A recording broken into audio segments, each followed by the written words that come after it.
One's a former NFL star turned esports coach. But I was getting the stink eye from my wife. She's like, "What you doing?" I'm like, "Nothing." And one's a dad who can't stop playing Rocket League. These kids these days, they're like, blah, blah, blah, blah, blah. We're used to jump and run. Together, they welcome you to Ahman Green's Gamers Lounge.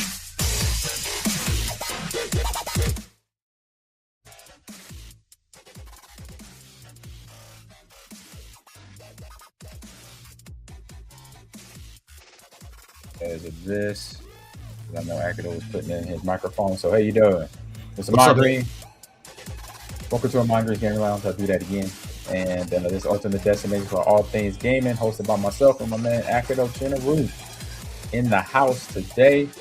So, a lot of people call me a legendary NFL running back, but I am also a gaming enthusiast, a geek, a dork, a nerd. All right. So, this show is my weekly. And I'll say you guys, anybody that's in the chat, this is your weekly getaway to the latest news in the video game and esports industries, hottest game releases, and discussions about some topics. We got a few good topics today. We got our special guest here today, and we're talking about Summer Game Fest that's popping up here in this summer in Los Angeles, which used to be a thing called E3, and now E3's gone, so it's just Summer Game Fest. It just took over. So we're gonna have those discussions about that. So whether you're a casual gamer or a hardcore esports fan, my Gamers Lounge is the place for you. All right, and something for everyone is in here. So grab your controller, settle in, and join us as we dive into a dynamic world of gaming. So always at the beginning, we get the check-in up is already rolling. So checking in from the weekend, a quiet weekend with friends or close friends, pretty much family members. Anybody that comes to my house and hangs out for the weekend, Akido, you know this, you and Steph know this, you all pretty much family. So we have some friends, my wife's friends that she went to high school with, came down from Illinois. My friend, his name is Billy, and his wife Stacy, they had to go visit their brother over in Lubbock. He was a little under the weather, so they went to check on him and then came back over, which is about an 8-hour drive, and it's still in Texas. So it is. Texas is that state where it's so big that it covers at least 3 or 4 states, like between Arkansas, Oklahoma, Kansas, New Mexico, and Utah are all the equivalent same distance of traveling from the east side of Texas to the west side of Texas. Will take you about 8 to 10 hours. So there you go. But we had a fantastic time. They came in Sunday, and we were able to go to some good eats. Marie was throwing down things here at the house, things that we need to start putting on the food market. We talked about them cookies, chocolate chip, and she made some key lime lemon shortbreads, that meltaways. So that means as soon as it hits your mouth with icing on them, as soon as you hit your mouth, they gone. The flavor is delicious. I love limes and lemons. I'm a lemon guy. It's been like that since I was a kid, and it's good for you. Nice. You could do a little health hack, a nice little key lime / or lemon cleanse every morning. That'll help cleanse out your system from the night before. I'm in that health industry slate. I'm always dropping knowledge on you guys, helping you with that. But yeah, that was the fun. And the interesting thing, I mentioned the Akido yesterday when we were streaming. So we played Mario Party, yeah, and then the other one was Mario Party Superstars. And in Superstars, like I said, I mentioned this to Akido and crew. It was Naughty in the chat, Atomic, Horseboat, and some of the usual suspects. Let's talking about how when I got, how you played Mario Party, right, chat? And then right at the end, it awards people certain things. And so for the whole one of the games, I was in last place. I had 0 stars, but I had like a ton of coins. I had like 50, 60 coins. And all the rewards of trying to give people a star, because that's what you win the game. You win with a whole bunch of stars. And I had 3 stars, which took me to win overall. So I basically came from behind, not in the mini games, not in the competition going around the map, but winning in the final award ceremony on Mario Superstars, which I thought was strange. So, my man Akido say, hey, the algorithm or the robots or the bots would on a vacation and might have, give me a mulligan on that one. So what's up, chat? Bear fan in the house. We got Fire Eagle. What's good with you, man? I hope everything's well with all of you today that is in the chat. So we're just checking in with everything. So my man Akido, what's going on with you? How was your last weekend from the show? Dude, I've been gone from the show for like a month. I know. That's why I just asked about last weekend. Unless you want to get into all that. I mean, man. So the reason why I've been gone was because I've been working, was doing my student ambassador stuff at Lakeshore College. I have my shirt on. I actually just came from Lakeshore College. They had a food truck, some really great Mexican food. I want to give them a proper shout out, so give me 1 second. But while I'm trying to figure that out, they had it was Los Patos fries or something like that. I think it was. That sounds good. But they were like nacho fries, but like not without, imagine just nachos, but with, fries instead. It was really good. Horchata, elote, and they had, oh yeah, it was right out Mexico. Manitowoc, not Mexico, but yeah, it was really good. It was really good food, but I've been busy. Basically, for the Wisconsin Technical College system, I represent Lakeshore College now. I had to give a speech. I was in the Dells, went to a leadership conference, just trying to once again spread awareness of the opportunities that Lakeshore College can provide. Was really great leadership development, just like things like not having your arms crossed, being open, trying to whip me into shape like Ahman normally tries to do.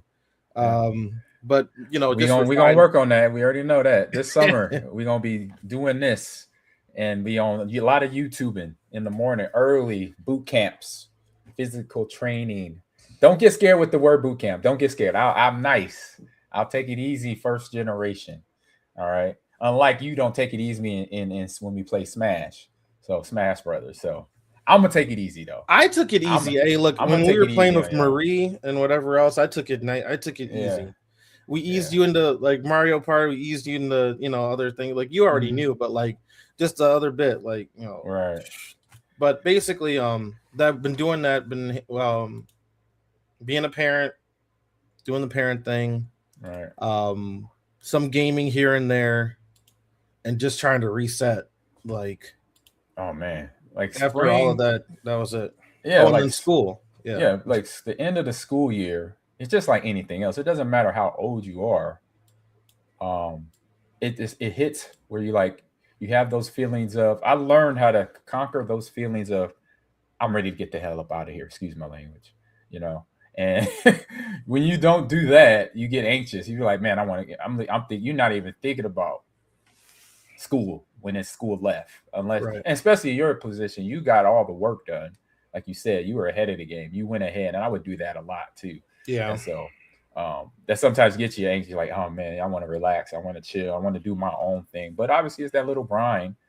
That's the grind that you got to have when you're going to achieve your goals. Yeah. These are goals for yourself that you set forward, and you're like, I want to get this, I want to get that, so I got to go through this process. But sometimes I got to suck it up, Buttercup, and you know what? I can't do that right now. I can't game like I want, or I can't spend the time with my buddies. I got to get to fam, and I got to get my books, and get it done. And that's what you did. I remember those times and I knew that. Like, I understand it. So I fly, butterfly, go do your thing. Get your books done, because then summer hits.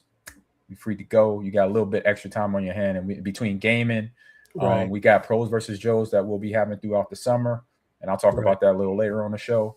For anybody, even our guest today, he could be a part of it too. Make a little cash playing some video games for competition, or some swag. We got the Sly drink. Shout out to my guy Tom, Dr. Tom at Sly. We got Power A controllers. I had my first case of Sly when we were at Midwest Gaming Classic, because I come to think about it, that even back to that, I was on the podcast before Midwest Gaming Classic, so I did get a case of Sly sent for winning, I think, the last Pros versus Joes. Yeah, and it was really good. Like the melatonin drink, I had trouble sleeping at Midwest Gaming Classic one of those nights, and you hit the dream. You hit that dream. Yeah, there you go. It knocked me out. I don't normally sleep really well at hotels. Let me take a sip of this, see what it does. I don't. It was like waking up out of Skyrim, like on the wagon, like you're finally awake. Skyrim. Bro, I opened my eyes. That was the next morning. I remember laying down and I was awake again. I was like, whoa. Gotcha. So, yeah, man. That so the Sly drink, we got chill, we got boost, and we have dream, and they come in several different flavors. I know berry and mango. I think mango is chill, berry is boost. They have vanilla cream, which is the dream. And I think that's a good flavor to tie in the fact that you're about to get drowsy or relax you to go to sleep. I think that's a fantastic flavor they picked out for that. The vanilla was really good too. Yeah, and we got some good things, big things coming up with us Sly Drink this summer. So everybody that's in the chat can help with this by doing missions to help us get Sly on the shelves in Sprouts. So you have the Sprouts grocery store in your town. I know they're here in Texas. They're in Houston area. They're in Dallas. They're up in Wisconsin. They're in Illinois. They might, we got our guests coming from Louisiana, even though he goes to school there. He may not be from there, but I know they're going to be down there too, because they have Sprouts sprouting up.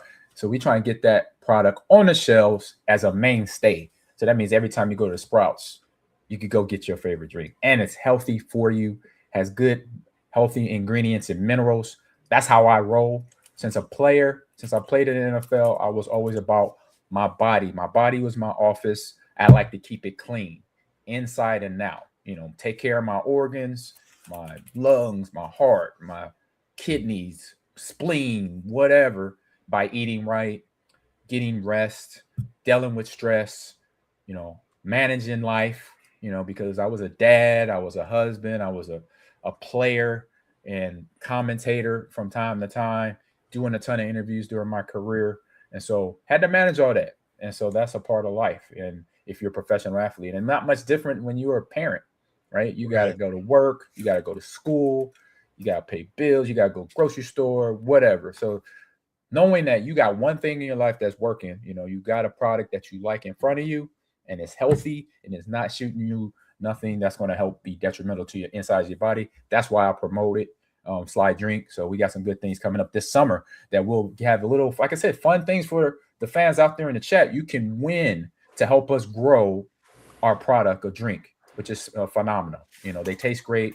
They're good for you. And that, it doesn't get better than that. When they taste great and they're good for you, because everything like tastes great, but it ain't good for you, that's two different things. So on that note, good check-in, Akido. Chat. What's up, Terry saying? We have that's NIL, that's you, Akido. And then Fire Eagle. Shout out to Fire. And Sprouts are all over Phoenix, Fire Eagle. So you can help us out down there. So we got boots on the ground. I know Terry, I think I know where you're at, but I know Fire Eagles in Phoenix. We got people in Wisconsin. We got people in Illinois. So we got boots on the ground that be able to go to Sprouts. I'll tell you when the date. It ain't start now, but you can start going and do your research on what the store looks like and where they put the products out. They're going to put the product out on that new product area that's they said I found out that Sprout stores have. They have an area that's kind of in the front to the middle of the store that says these are new products. And these new products are trying to get a space on the shelf. So you basically, these products are trying out, you know, if they was on a football team, they getting picked, and now they got to make the Sprout team.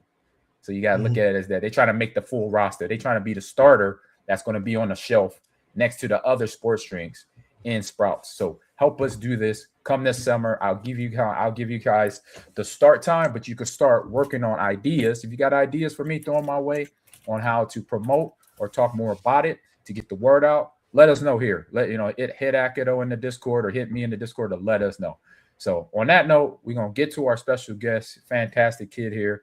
But we're going to run a quick commercial from one of our sponsors here. And I think we're going to start with that one that's on the slate right now, Slide Drink. So I'll see you here in 17 seconds. Whether you're deep in the digital world or out exploring the great outdoors, Slide Drink keeps the good times rolling. So power up your play with Slide Boost for energy, Slide Chill to relax, and Slide Dream to recover. No matter where your adventures take you, explore with Slide. Refresh, recharge, and repeat.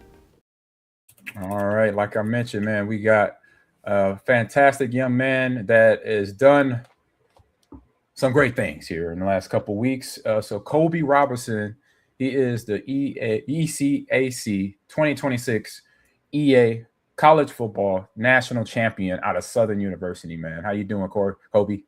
What's good with you? You got him? You got audio? Oh, no. There we go. Let me click them off.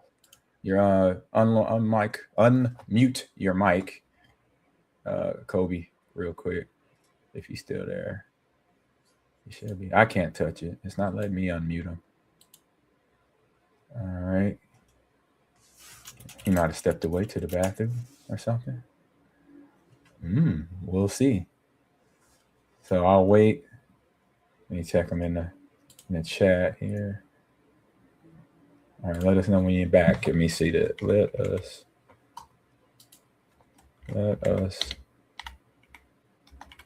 know when you are back. All right. I'll put that in there. All right, so we'll get back to that's me, my man Kobe. And real quick here, we talked about it last week. We was able to get him back from last week's show, but this is what my man has done. He's done some great things for not only his school, but for HBCUs across America. You know, he was the first student athlete from Southern University and of the HBCs around the United States to win the ECAC, the EA Sports college football national title. At the time when I was coaching at Lakeland University, they were, EA college football was not out yet. So didn't have an opportunity to compete in that game, but did have an opportunity to compete in Madden 2026. And so myself and Curtis Doki, and I never show this a whole lot, but I'm going to just, pat my own back for a little bit. But this was our national title ring right here that we earned in 2020 in COVID year, if you guys could see that. And I was also from the ECAC. And very proud of this ring because it's the first of hopefully, and quite a few, many there at Lakeland. I think he's coming in now. So let's bring our man Kobe in. And unmic him. Turn off your mic, Kobe, if you can hear me. Or turn on your mic, excuse me. Hey, Kobe, man, how you doing? Sir. Yep. Doing good. Go. How you doing, sir? Doing good. Doing great. Gotcha. So you jumped off a little bit. No problem. We got you going here. I'll turn that off for a little bit. So getting you in here, man. Great to have you in here, Kobe. And just want to get the first question fired off. This is also my guest. Co-host, I'm sorry, not guest, but co-host, Akido Chinaru. So he might throw a couple questions at you, but even from the chat too, be ready for questions. But to start this thing off is something that we already discussed a little bit. So from what you know, for those who may not know, who Kobe is yet, I kind of mentioned you already, but tell everybody a little bit things of who is Kobe Robinson and what was your journey into competitive gaming before you got recruited by Coach Christopher Turner at Southern University? Well, pretty much my journey started with the esports or the competitive gaming. I always played the game at home. Little in-game tournaments and stuff like that. I played Madden for my high school, Terra High, and pretty much my career really started honestly through Coach Turner. Once I reached out to play Fortnite through him, that's kind of where it all started, and that's pretty much where it just began in high school. Gotcha. So how does it feel? How does it feel right now to be the ECAC 2026 EA College Football National Champion right now? You've been about 2 weeks into that. So what's that feeling like? It feels huge. It feels good because I finally was able to go ahead and get that big one, the big one that I've been chasing. That because since I've been in high school, I've never really got that first place. Right. I always finished third or second, but I've never got that first place. So to be able to finally push myself and get over that hump and get that first place, it means a lot. But it honestly feels great, and this isn't the end either. So I plan on going to get another one, but it feels great. This is just the start. I like the mindset. Hey, get it. Once you get that first one, you get hungry for that second one. That was the same for me in college football myself. Way back when, 30 years ago at the University of Nebraska, I was a true freshman when I was on a national title team. I mean, this is actually, physical football, but the competition doesn't change. And to be a part of that team, man, felt huge. And so the next year was a little rough for us. We lost 2 games. We didn't make it to the national title, but I learned some lessons that year that we had those 2 losses, and just became more of a leader by listening, by looking at my mistakes, what I did wrong, pointing the fingers at myself first. Just like, all right, I need to fix this. I need to change this. I need to be more mentally strong here. I got to be more focused on my task. Make sure I don't make a lot of mental errors. Make sure I have that confidence where I don't get anxious of messing up or not. You're going to mess up, right? It's competition. Right. So that second year was a little rough, my sophomore year, but then my junior year, all that feeling of losing, which we only lost 2 games, which people would say, man, you only lost 2 games. Yeah, but I only lost 2 games in 3 years of college football. So that was a big deal to lose one in those 2 games. One game we lost to Arizona 19-0 in their stadium. And then the other loss was to Texas in the first Big 12 championship game. And I wasn't even on the field. I had a broke foot. So I didn't even get a chance to partake in that. So that broke foot motivated me to be like, look, I'm ready to get back on the field, and I can't wait till I do, because when I do, I'm gonna make a difference on that football field. So that leads me into my next question for you on when did you realize you could compete at a championship level in EA college football when the season started? Honestly, it started where I knew I could compete on the championship level was really when I was running. So like when it came from me just winning, like the first season we had, I was pretty much undefeated the first season. I was dominating everybody. And I had beat the former national champion in the regular season of last season. So it's like, okay, if I can beat him, I can beat anybody at this point.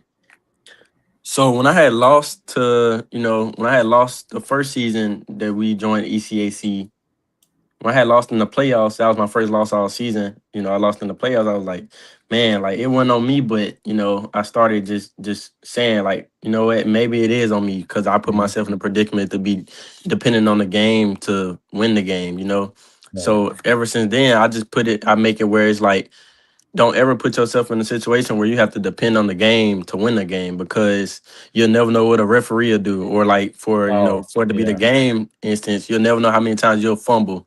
You'll never know how many times the interception will be called. You'll never know how many times that PI be called, anything like that. So since I lost that day, it's been, don't ever put myself in that situation where it comes down to where the game decides who wins the game. So ever since then, I just been in that mentality, just like, just dominate out the first quarter, dominate the first half, and just, win the game. So basically having a mindset of, I'm not going to beat myself. Exactly. Because can't nobody beat you but yourself. Exactly. 100%. I said a lot to myself when I'm online playing in casual matches, between ultimate team and even regular team regs. online. And my biggest thing is when the team beats me, I beat myself first. I throw a pick. I read the coverage wrong, or I thought I tried to sneak it in. I sound like my quarterback back in the day, Brett Favre. Like, man, I thought I could sneak it in there. Yeah. I find out real quick, and you pay for it. But then obviously you got to bounce back, from that. Right. And that leads me to my next question here. So walk us through your championship run, and what was your mindset heading into that tournament this past spring?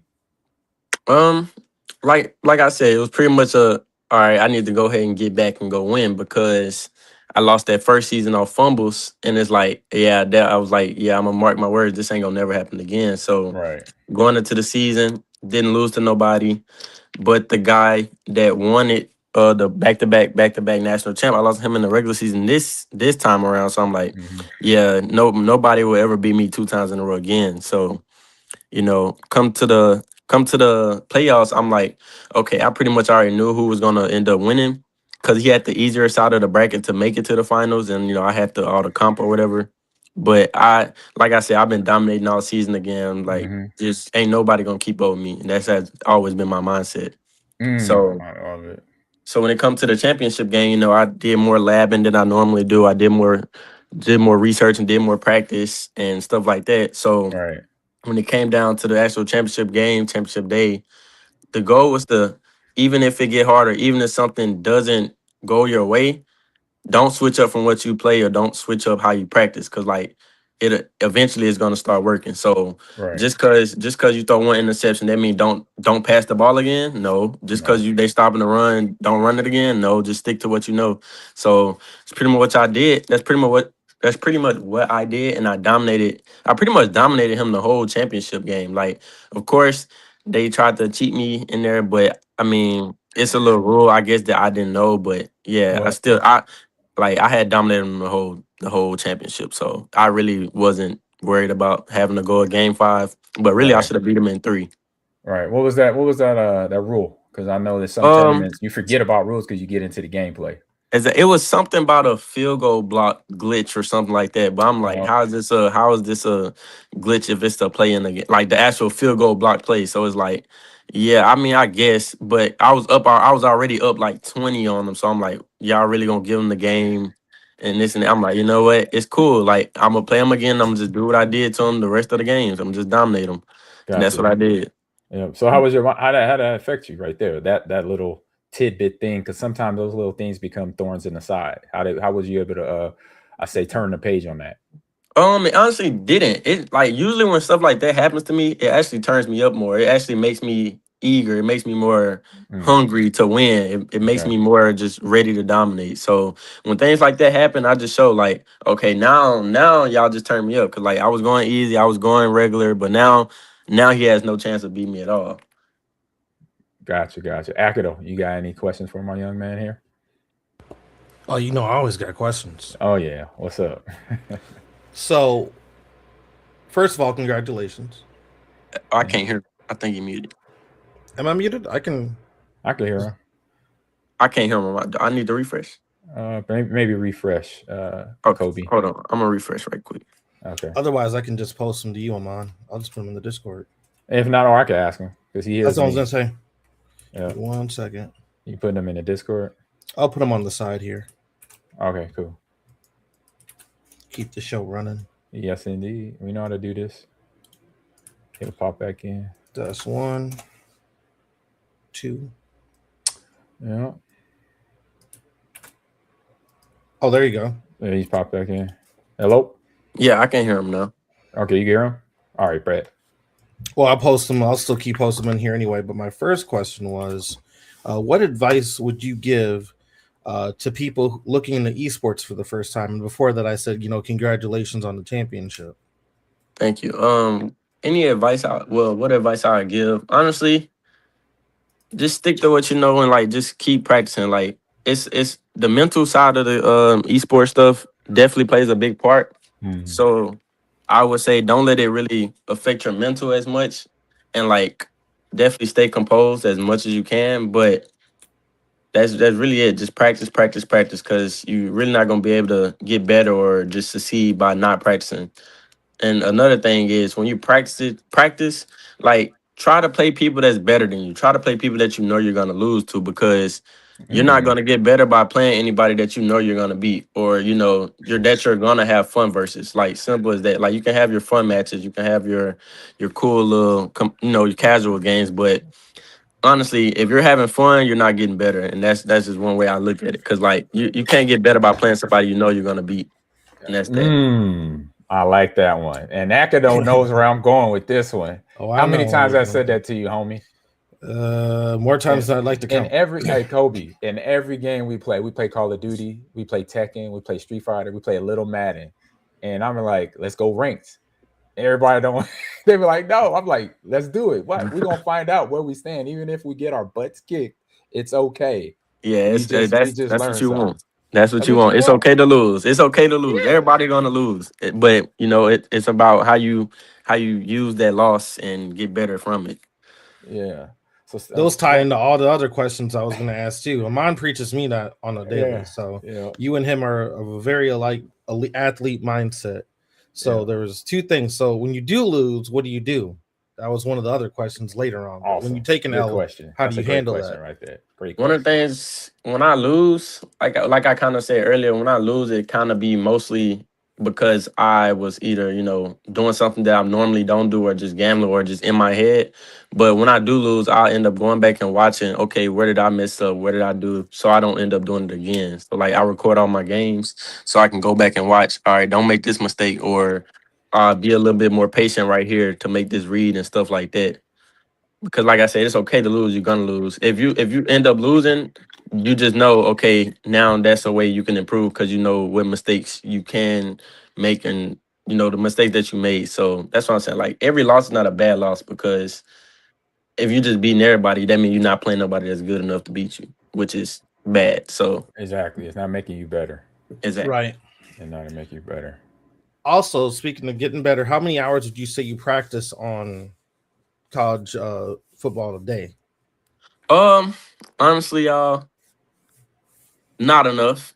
When it came to championship week, of course I played like almost every day, every hour. But during the regular season, because it was just so easy to me, I was just bored. Like I couldn't find nobody that's good enough to play versus. So it's like I just wasn't really playing. But I definitely don't recommend doing that. But definitely practice a lot. Practice. Like it definitely plays a big part in your career and your success. But I definitely should have played more. But when it came to championship, when it came to where it mattered, I locked in and played almost every day. So pretty much just play every day. Yeah, so that brings me. Go ahead, Ahman. No, I was gonna say real quick to that remark, Kobe. It's good that you're aware of it, because some guys are not and don't realize that. Oh man, I need to play a little bit more. Don't get, because that'll lead you to complacency.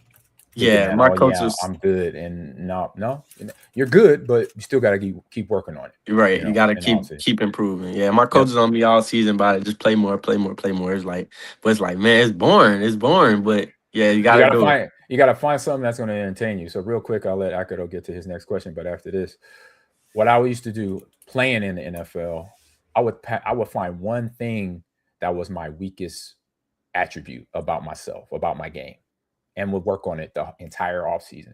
So this time of year, I remember my first time in Green Bay. I got traded there in 2000. So we talking about the 2001 offseason.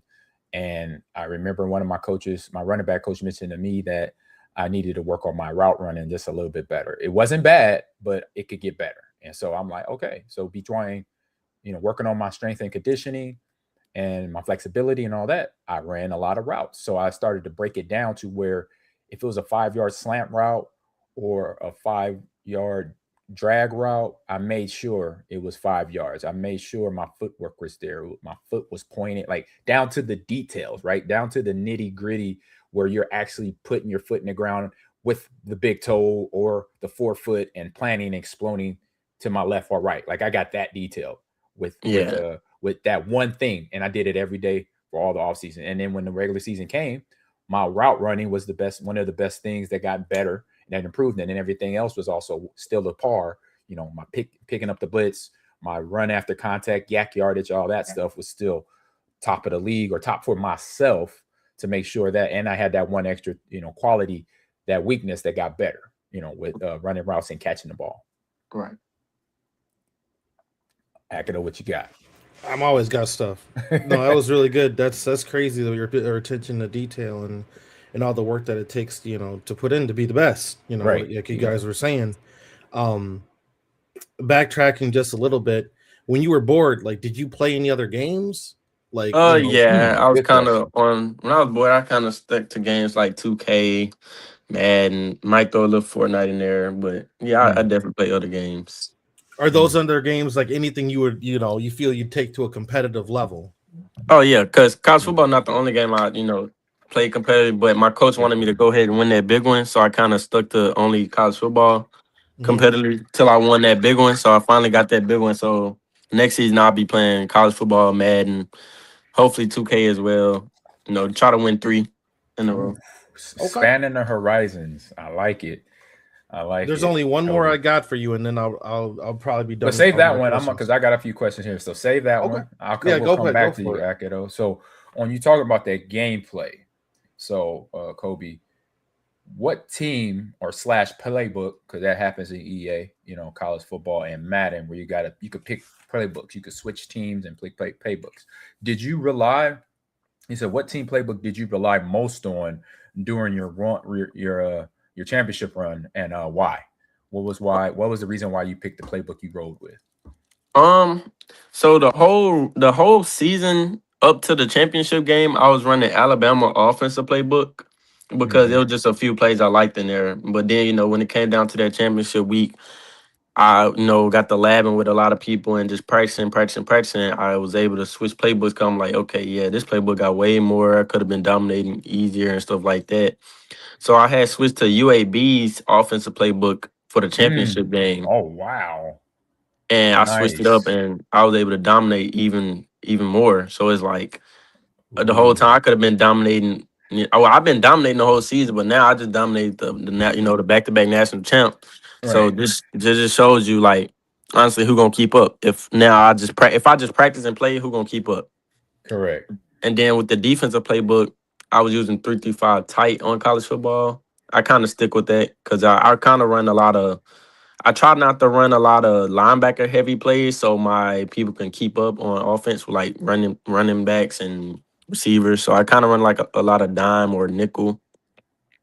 Right. But other than that, pretty much for the championship game, I switched to UAB offensive playbook. Nice. And that throw people off because it does. As a team, nobody's using UAB. Nobody. Yeah, well, playbook wise, but team wise, I stuck to the 3 teams I used all season, which would be LSU, Georgia, and I threw Texas in towards the end of the season. Right. Okay. Yeah, and that's smart, because like, say, for example, we go back, put this in context for some of the seasoned people here. When I mean season, I mean old. You just imagine having the 90 Bulls, Chicago Bulls with Michael Jordan, and you running what Phil Jackson has been running all season long, but now you switch that offense to what Danny K runs at Duke University at that time, and now you have the same athletes, but then they're doing different screens, different adjustments to defense, man to man to zone or whatever. And then now that team has to adjust to you. You don't have to adjust to that team. And I think that's huge in that aspect. So I love your young mind right there doing that, because in the professional sense, teams do that. Like offensive coordinators in college football, in the NFL, they might do an overhaul like that for the next season because they know people are catching up to what they already scheming, right? Yeah, and that's another thing I wanted to say. Like, just like how in real life y'all got film sessions and stuff like that, we call it VAR review on esports, and everybody had film on me. So it's like, I didn't really have film on everybody else, but everybody already knew Kobe runs this, Kobe does this. So I was like, yeah, if I catch him up guard, switch it up, he ain't gonna expect it. Nice. Smart. Akido, what you got for him? I was just thinking that they say that heavy is a crown, meaning like, that crown's heavy. Once you're at the top of your game, once you're the champion, how does that weight feel? Being the first historically black college, HBCU esport champion as a future, example to different students and athletes. Like, how does that weight feel?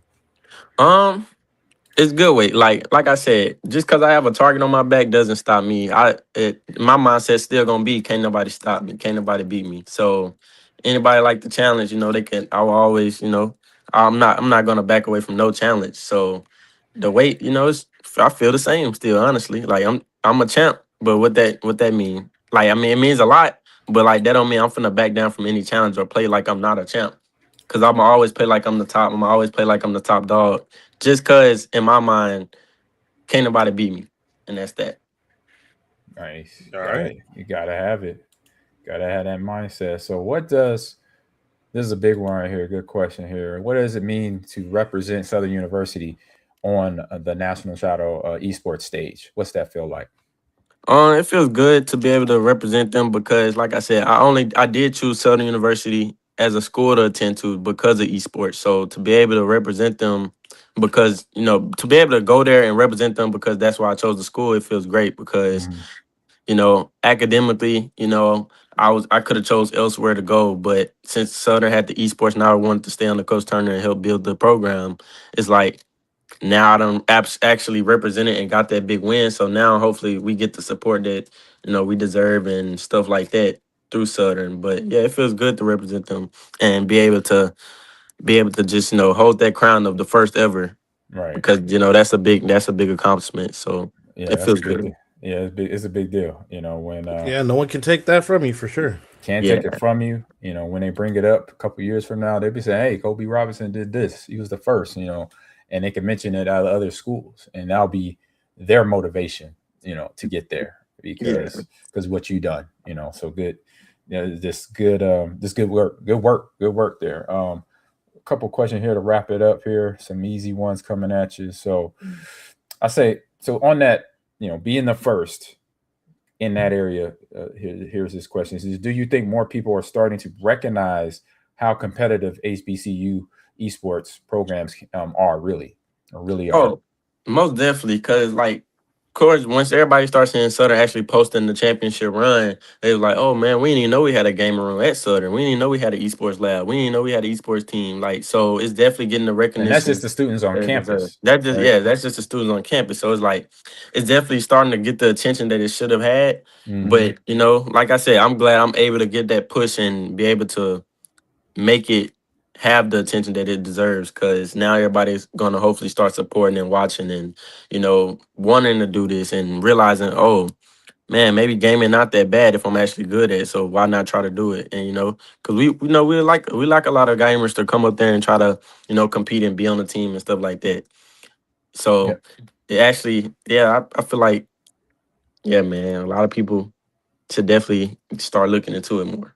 yeah. And I think it's the competition side. Like competition mindset, a competitive mindset is that you're built different. Right. And Akadon knows what I'm talking about because when we play, and like I mentioned it already that I'm like ready after so many rounds of like warming up Nuketown on COD. I'm ready to go ranked. I'm ready to play against the best. I want to see where I stand, even if I stand way in the mud up to my neck. You know what? I know where I stand, and now I'm gonna work myself out of it because then I'm gonna be out of the mud, standing up, 6 feet tall in it, saying, "Hey, I'm in the top 10 or I'm in the top 100 or whatever." And sometimes it's not like it's not all about that. It just sometimes you got to do that to make sure that hey, you know what, when my friends want me to run this game, I'm gonna at least be somebody that can help win the game. In that aspect of it, when you're stepping away out of the when it's more casual play, I kind of reference to that for myself. And so, real quick here on one of the last questions here to wrap this up, it says, "What is one mistake that you see all players make in EA college football?" Um, feel like everybody gambles, so a lot of people don't like to get them 3 to 4 yards every play. And that's okay. Like Mm, you can run the ball to get 3 4 yards of play. You can do drags, you can do slants. Everybody like one play touchdowns. Everybody like yep. deep plays, and that be where the problems come in because it's once you're not gonna get it all game. So eventually they're gonna learn to stop it. But if you be more versatile and okay, I'm gonna get my 3 to 4 yards, then they're not gonna be expecting you to go deep. That's gonna catch them off guard. So I feel like a lot of people problem with that is they like to gamble and they like to go for big yard instead of playing the game how the game should be played. Yeah, and that gets you in a lot of trouble. Yeah, most definitely. Because that not having the patience, in other words, is what you're referring to. You got to have patience in that game or in that instance, but in other games, right? Like Right. a first-person shooter to a fighting game, and fighting games come out real easy because you basically find out real quick you will get punished. You'll have somebody hit a 27 hit combo on you, and then the match is over. And so, yeah, you got to be smart and not be patient.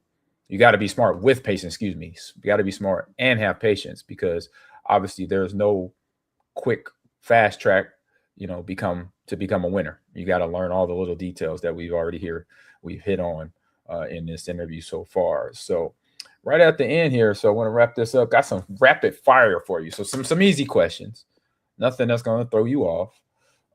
But some fun, easy questions here, rapid fire. So first question here is, what is the hardest team to play against in EA college football? I honestly say Texas. I hate playing against Texas because of that defense, some quick jumps. I just hate it. Yeah. Because they got some dudes. Texas. Being located in central Texas, in the middle of the state, they get to recruit not only from all the Texas high schools. And you're from the South. Texas high schools are ridiculously populated with really good athletes. But then they recruit from all the South, from Southern California all the way to Miami. They get to hit the board because they're a good team. And obviously, as you know now, NIL is reign supreme. So they can bring in those kids because they can hit them with $1 million evaluation and pay. Yeah, which is crazy. Which is still crazy. From a seasoned athlete right here, I love it for you because you're an esports athlete too. You actually can earn NIL. I don't know if you know that. I'm pretty sure Coach Turner has went over that, but you can, being an esports athlete. So like to throw that one out you. All right, next question, rapid fire. Favorite football game of all time? Favorite football video game of all time? My favorite video game, football game of all time would probably be, which one was it? Honestly, I like Madden. This is a hard one. I ain't gonna lie. That's the one with Vic on it. I think it's Madden 04. Yeah, that is. I like Madden 04. I think Madden 10 was pretty cool too. The one with Larry Fitzgerald and them on it. Yeah, that was Larry. That was Larry Fitzgerald and Troy Polamalu. Yeah, that one was cool. Colors. Yeah. Pretty much all the Maddens. I like all the Maddens for real. I've always been a Madden player, so really all the Maddens. Guilty. I was first generation Madden. I've been playing Madden since 1988. So there you go. Yeah, I played all the Maddens. Yep. All right, next question here.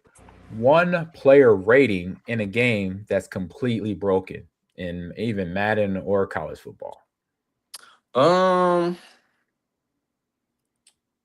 would say probably Jeremiah. I feel like I ain't gonna say his rating, but Jeremiah Love. From Notre Dame, the running back. Yeah, the running back. Because once he get one big run, you can't stop him the rest of the game because his abilities and stuff go up. So probably Jeremiah Love.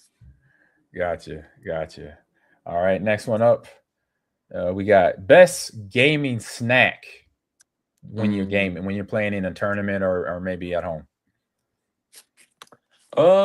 Best gaming snack, probably some little fruit gummies, some little fruit snacks. I like snacking on some quick, some simple. I can just play and eat at the same time. Gotcha. And then that new drink is gonna be Slide Drink coming at you.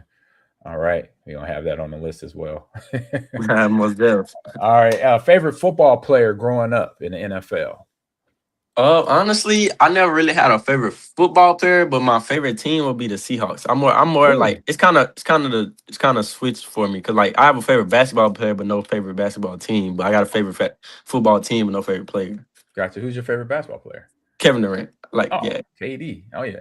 Gotcha, KD is always my favorite player. And you're looking at a former Seahawk right here too, bro. So go Hawks. Yeah. Go Hawks. They drafted me in the 3rd round back in 1998. So there you go. Long time ago. That's why I'm seasoned. All right, a couple more rapid fire questions here. And actually, this one more of that's not a rapid fire one, but it's a solid question here. What advice would you give young gamers who want to compete at a high level in esports? advice I give: it's okay to lose, keep practicing, and have patience. That's the big three right there. Because everybody hate losing, but you gotta lose to win, and it's okay to lose. It make you better. And then patience, like we talked about, if you play games like fighting games or shooting games, or even sports games, you gotta have patience before you make a decision on either of those games. Gotcha. And that sounds familiar. I know that sounds familiar. And chat, my chat, I say that all the time. Losing makes you better, real quick. And Akido has a question from you, from our guy, the Bear fan in the chat. He was just wondering if your Twitter is still active. Yes, my coach told me to start being back on it, but yes, my Instagram, and Twitch. I'm gonna start back streaming and stuff too. Nice. But it should be the K1NGC0BY1, or it might be the one without the one. It might have no one at the end. It's either or. Gotcha. I got you from the StreamYard. I'll post that in chat. Yeah, we got to do that as content. As gamers, we become the pro, or we become the college athlete doing it, and now that you won, you're gonna have a little following. So you got to be now a content creator. Yeah, and that's something we'll talk about here a little bit after the questions, that we got an opportunity for you and some of your college teammates. All right, next, a couple more questions left. So what message do you want to send to Southern University students and supporters after bringing home this national title to the school?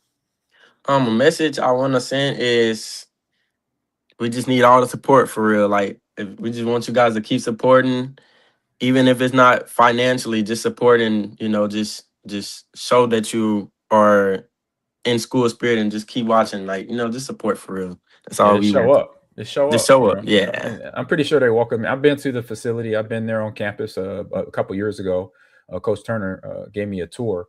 And yes, just show. You got places where you can stand and watch you guys play, or even come to practice and stuff like that, and watch y'all when y'all in practice sessions, stuff like that. I think that'll be cool as a student body, because then that's how you learn the culture. What's going on in the esports lab with the varsity team, and who they got up next, and what game they're playing, and who who's you find out who you might have a favorite player or something like that, or your favorite player or team might be playing the same games you like, something like that. So I think that'll help, engage that engagement, and I know he does a good job. Christopher Turner is the coach for the esports team at Southern University.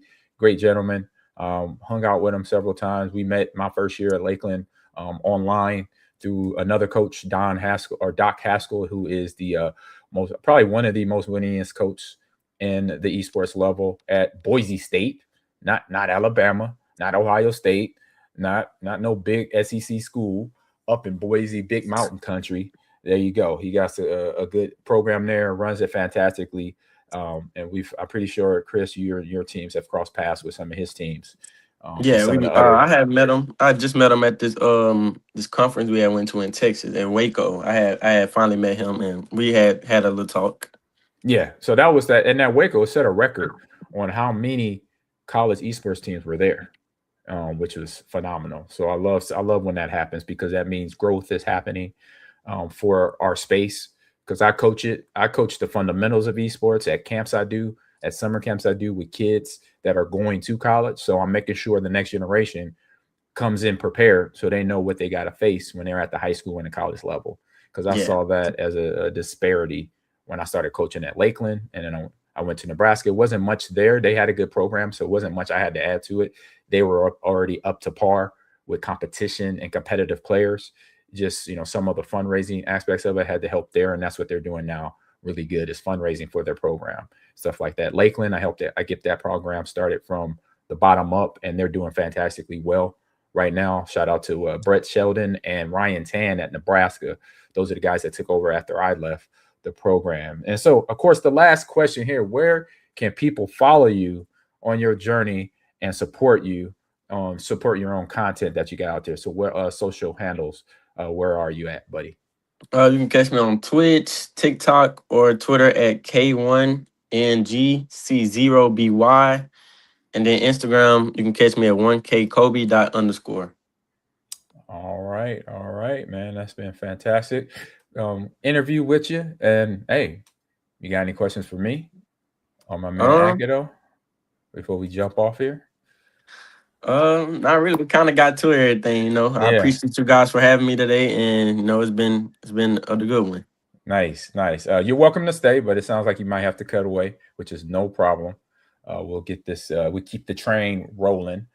We got some other fun things to talk about on the show, but if you want to stick around, you can definitely wait in the background as we go on, talking about some of the other things in the gaming industry that we talk about on this show. So, are you a go or you got a cut? I kind of got to cut just for a Yeah. little bit, but if I'm able to join back, I'll join back if I catch it. No problem. We'll let you cut, handle your business. But thank you for coming on, Kobe. Have a fantastic year. I got your address, so I'm gonna shoot you some Sly Drink and Assassin's Creed T-shirt from our sponsors from Sly Drink and our sponsors at Glitch Gear that hand out some of the fun Pokemon and Assassin's Creed gear that we have that I have on the show. So Kobe, man, have a great afternoon. If we don't see you, have a great rest of your week too. Y'all too. Thank y'all for having me. Hey, you're welcome. Have a good one, man. Bye. Yep. All right, let my man chime out of there. So that was awesomeness. I loved it. Hearing the stuff that I preach on this stream, even though we're a casual gamer, it gets serious from time to time. I love when the young guys come on the show and repeat things that I say all the time. That's why you stretch it. I got no comment. I got no comment. No comment. No comment. I love it. All right. Here, so I won't get fined. And on that note, we're going to take it to another break. We got quick hitting news bites coming at you. So we got Archives, Rick Suarez, and his team of people at Stay Plugged In. We got 26 seconds, and we'll be right back at you for quick hitting news bites. See you in a few. Looking to turn your passion for gaming into a college opportunity? Stay Plugged In is the premier platform connecting esports players with college programs nationwide. Whether you're grinding on Valorant, Rocket League, or Overwatch, Stay Plugged In gives you the tools to showcase your skills and earn esports scholarships. Don't just play, get recruited. Visit staypluggedin.com and start your journey to the next level today. And now we head down to the audio bites of this. We got, oh, wait a minute. Let me start all over. Turn that up. Boom. There we go.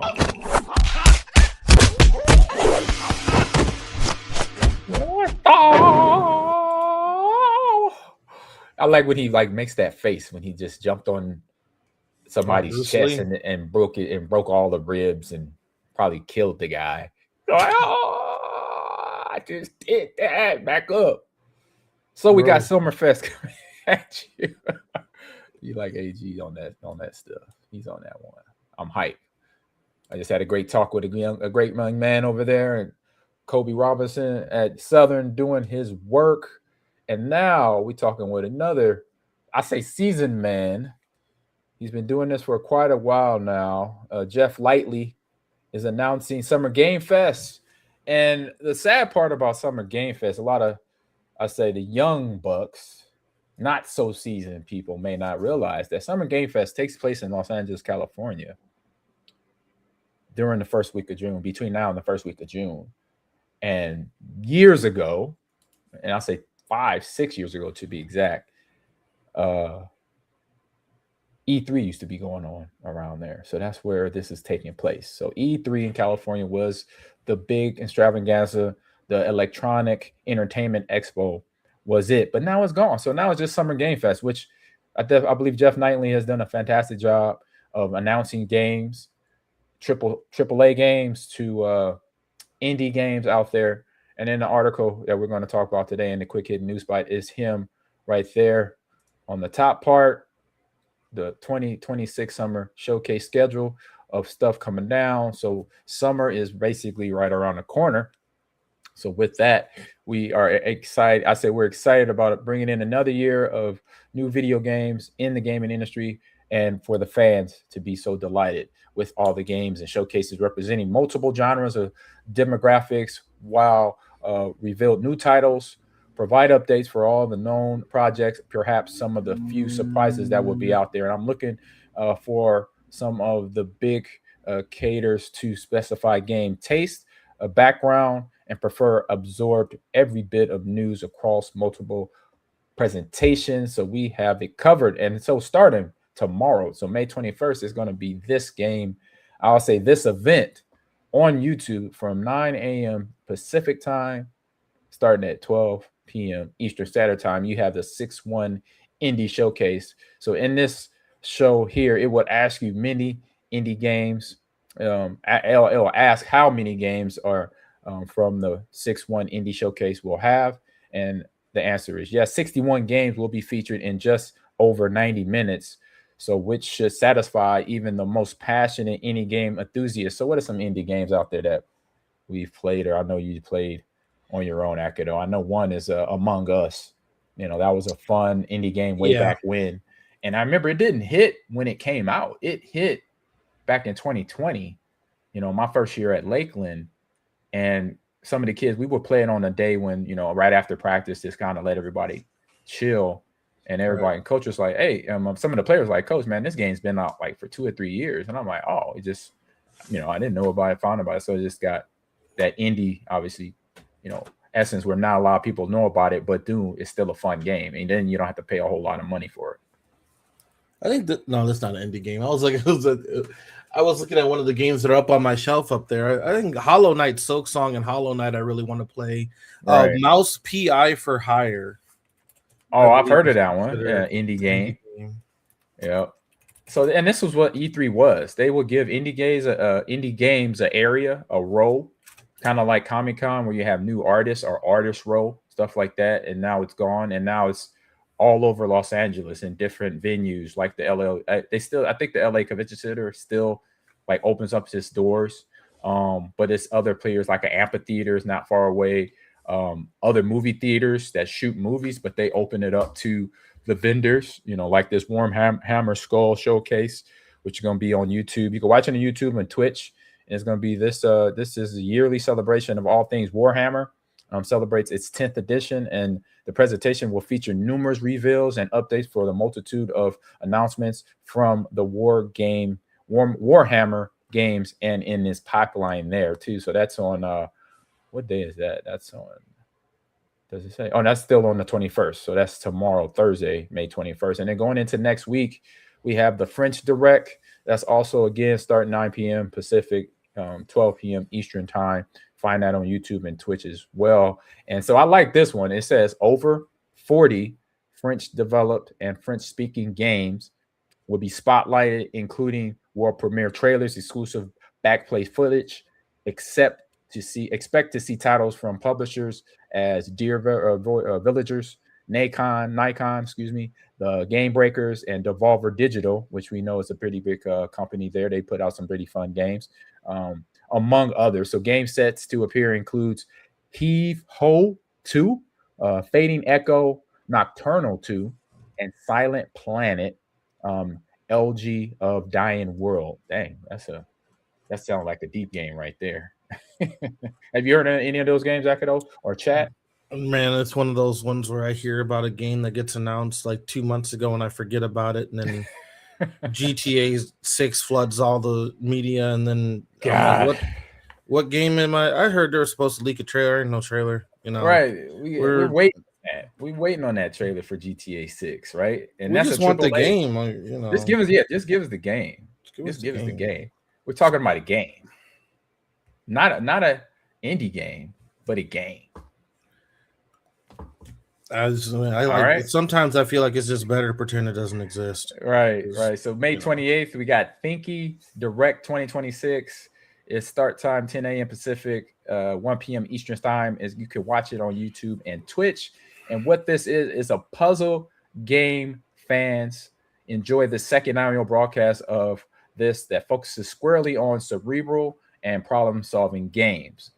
As described by the event's organizers, expect to see a batch over 40 puzzle games, including world premieres, launch dates, and updates for known titles coming down the line. So that's called Indie Quest, May 28th. All right, it's 5 p.m. Pacific Standard Time, 8 p.m. Eastern there. Catch it on YouTube as well. And, of course, this one right here, oh, man.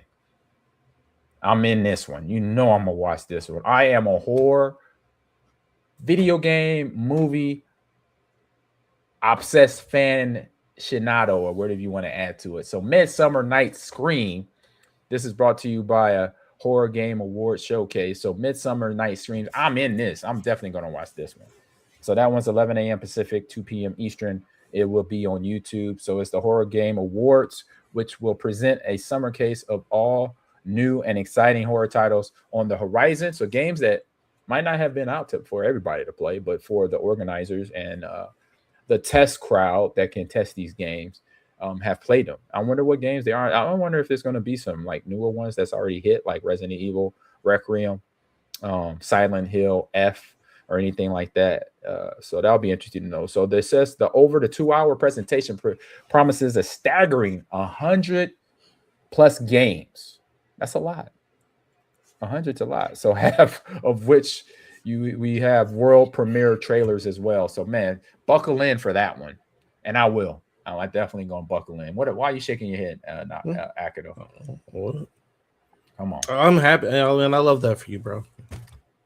Come on. What about you, chat? I know it got to be some horror video game fans in the chat. And that's of course, what I'm looking for. The oldie but goodie we got on June 2nd, which is about 10 days from now. June 2nd, State of Play for PlayStation, broadcasting Tuesday, June 2nd, 2 p.m. Pacific, 5 p.m. Eastern, and 11 p.m. Central Standard Time, or Central. What's that? Is that Central Eastern? What they adding new time zones? What's people doing? Oh, that's Japan. The under 6 a.m. Japan. That's Japan time. What's CES? Is that like Australia or something?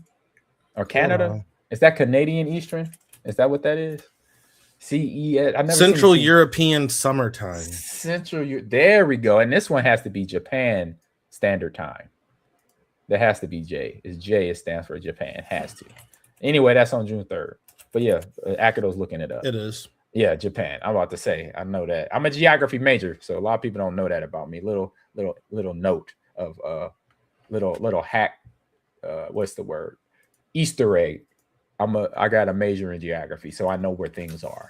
So there you go. What's up, Ludio, in the chat? How you doing, man? We're gonna be talking and doing some nice planning for some fundraisers up the rest of this year, and looking forward to 2027 as well. And so in State of Play, PlayStation, you already know PlayStation's annual summer showcase will undoubtedly feature numerous games from its first and third-party partners, but only Marvel's Wolverine by Insomniac has been confirmed to appear. Ooh, I like the Insomniac Spider-Man series, so that Wolverine one looks brutal. Did you see the trailer for it before?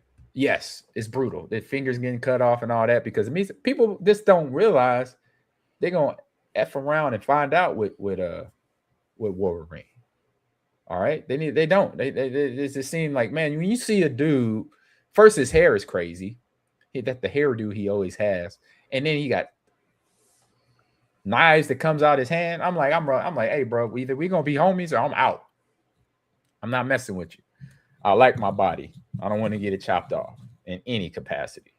So I don't know why people to get this. I love this one right here. This next one that's going to be on June 4th is the Latin American Game Showcase on June 4th, 2 p.m. Pacific Standard Time. This year's showcase will feature 15 titles, including 9 world premieres, and a confirm at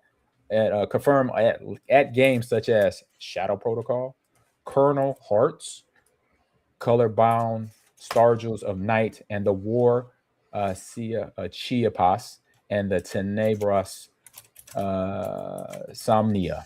So there you go. And head over to cardgames.com. You can see what he's doing in the Milwaukee area. He'll be based out of Wisconsin. He will bring video games to you.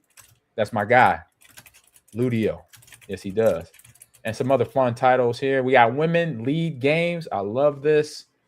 Women League Game Showcase, 4 p.m. Pacific, 7 p.m. Eastern. It's the annual celebration for majority women studios and creators. Will boost 5 world premieres and announce the 4 games like Soul Frame, We Are Here Tomorrow, and Come to My Party. Hey, I like that last game. Come to my party. That's what I'm talking about. Come to my party, have a good old time in the gaming sense. You got other little events going on. Summer Game Fest itself, making its announcements and launch. Days of the Devs, Summer Game Fest digital showcase there on June 6th, and then on June 5th, excuse me. I believe that was June 5th. And on the June 6th, you got the Southeast Asian Game Showcase celebrating Southeast Asian developers as well. And that is on June 6th. Later tonight, or early in the morning, 8 p.m. Pacific, 11 a.m. Eastern Standard Time. Also on majority of these showcases are on YouTube and Twitch, so you can't miss them. That means you can record them, go back and watch them again. So the Wholesale Direct for June 6th, and then you got Wholesale Direct there. Story Rich Showcase on down, and a lot of fun. I remember Future Game Show along with E3 years ago, again on Twitch and YouTube. So you got the website. It's GameInformer.com. They are still around. It's just a website. It's not a book anymore, but you can still find all the useful information for Summer Game Fest 2026. All right. I think I said enough. Akido, what you got? Any thoughts on this Game Fest that's going on? I know the main show, I believe, is going to be on June 5th. That's the actual Summer Game Festival. We scrolled past it. So that's the flagship showcase of the summer, hosted by Jeff Keighley and GameSpot's Lucy James. Jeff Keighley, sorry, not Knightley. Keighley. No, you're good. So that's going to be 2 hours of the world premieres, the surprise announcements, and the long-awaited updates. That's the rest of these are kind of like the shows. They mix it into like a whole month thing now that E3 is gone. Yep. Which is unfortunate, But between the Game Awards and Summer Game Fest, Keeley's the only one who's doing it. I mean, it's a giant commercial. Yeah, it is. But you got to do this. It's fun. You got to do it. I mean, it brings the hype. He has to do it, I say. You could bring me on. You could bring us on. We could help, right? Right. I mean, I'm game. I'm game. When I know some people that might know him, and we try to get there, sneak our way onto the stage with Jeff. Easy. Hey, but I mean, it's a good thing. It's good that we still have something outside of just Xbox and outside of just PlayStation having their showcase, and obviously Nintendo does theirs online whenever they decide to drop it 2 days before. But I think it's really important that we support. And I know it might not seem like a big deal for all these other little ones in between the main event, but the indie games have been supporting and carrying the gaming industry for some time. Yeah. The AAA titles, just ain't been hitting right. And you're going to have to play something in between, GTA 5, or 6 and all these other releases and whatever else. There are a lot of really good indie games out there. You've seen it with Hollow Knight. You've seen it with technically Player Obscure. Player Obscure. Yep, Player Obscure, Sifu. But there's really good games that come out of these. Mixtape is another one that just got Crackdown. Was it Crackdown an indie game? Did it start as an indie game? I think Crackdown probably started as an indie game, but then it grew up, it blew up, and then it became a triple. No, Crackdown was done by Microsoft Game Studios. Oh, okay. That one was. It's looking like that's Xbox Game Studios. I don't know why they didn't continue that then. That's weird. Right. Fear 3, Fear 1, 2, and 3. I remember those. Maybe indie games, maybe not. Odyssey from PlayStation. That definitely was an indie game from back in the day. That's a lovely oldie but goodie there. Yeah, but it's like I'm just saying is support. These are real people. These people just like you and me, and who get together and have a great idea. And we're just trying to make it's a passion project, right? It's a passion project, and they need support. Yes, they do. This is their time to shine. So it's worth, Stardew Valley was another one. Even Minecraft started off as an indie game before it became super big. So, hop on the bandwagon of trying some other games out. I would say that would be my challenge to myself and to everyone I know is to maybe try a game that just interests you. Just purchase it just to support it, to keep it going, because every dollar, matters to these indie developers, and they appreciate the support. So very much so. I've been last year when I went to CEO, and he has an indie game, the area Jabali, and to meet those guys, and we got them on interview. I got a chance to play some of the games, and they were very thankful for that and getting their name out there for their game. So it does a lot. The little quick comment there from Ludio Geography. Yep, that was my major. And then yes, Carmen San Diego is on Nintendo Switch, by the way. So I'm gonna definitely get that very soon by the end of this year. But here are some more gaming event going on during Summer Game Fest. Gaming with a YM in there. I like that. Gaming, Pride Parade celebrating upcoming LGBTQ plus games on there. I love that. All right. And then we got more games down the line for Summer Game Fest. Frosty Games Fest as well on YouTube. Again, YouTube and Twitch is where you find all these Game Fest. And of course, this one right here. Oh my God, June 7th. We got to finish this. We've been They're doing a whole one for E-Day following the game showcase, which is crazy. Exactly. So Gears of War E-Day Direct along with Xbox Games Showcase Sunday, June 7th. Super excited about that. That's one of my favorite shooter games. We have it on PC. We got to finish it. We got other backlogs. We are on Hogwarts Legacy right now, but we got to go through RoboCop, and then we got to go through Resident Evil. I don't remember the last time we talked Gears. When was the last time we even played that one co-op? That was probably before the new year, man. We played it back in like November, December, maybe October. I don't remember. All right. So again, big stuff. PC gaming show there as well. Maybe we get on this list. We got to hit up Jeff Knightley. I know a few people. Maybe we could get in this rotation. So we could talk about the games too that we like on here. But that is it. Oh, wow. I just skipped and jumped. Or was this a glitch out? There we go. The last one of the day is the Summer Mix Game Online Showcase there. The time for that is going to be announced here on Summer Game Fest there. So that is the quick hit news bites of the day there. Got some fun stuff coming down. What is your favorite indie game that you've played there so far? I want to try Mouse PI for Hire. Out of all of those games, out of all the recent indie games that have come out, the number one game I want to try is Mouse PI for Hire. It's like $30. I really need to scoop it. And then I would probably say two of my other favorite games, indie games, Shovel Knight. Shovel Knight's another great one. And then Cuphead would be another one too. I really like Cuphead, yeah. They all share that retro, like a Mickey Mouse feel. Thing with the mouse, I love that retro hand-drawn animation style. So Cuphead and Mouse PI for Hire are like right up my alley with that. And obviously Hollow Knight and Silk Song. I need to try those. I think Vampire Survivors. That's another popular one. I haven't got into that. I haven't gotten into it. There's some other ones too, like some sillier ones like TCG. Market shop simulator where you actually like run a card shop. That one's another one that's been big. And Peak, where we're all climbing, like Steph was playing with her friends yesterday, where she's climbing the mountain with her friends and whatever else that way. It's called Peak. So real quick, you know a little bit about the digital vibe. I'll let you start it off. I gotta hit because nature calls. I gotta hit the bathroom. I'll be right back. No, you're good. You can hit them with it. You know what to talk about. I'll be right back. So we've got the Digital Divide Initiative fundraiser going right now, and what that aims to do is we're selling T-shirts. They got different ones that you can do. We've also got fitness stairs, live action, live challenge times, game topics or shout outs.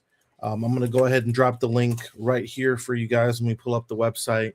And basically what we're trying to do is raise money to put different technology centers and stuff in places for people who don't have access to that where they live. So that could be in the form of, having like an esports place or just a place where, younger kids to just use computers and stuff. Obviously growing up, certain areas have like the Boys and Girls Club and things like that where the, kids can meet other students or children. Dang, he already came back before I could even say it. I was just saying when we have like, we're building technology centers and just esports rooms and stuff to give. I think esports lab is the name to say. I think lab that is lab room. All hits it.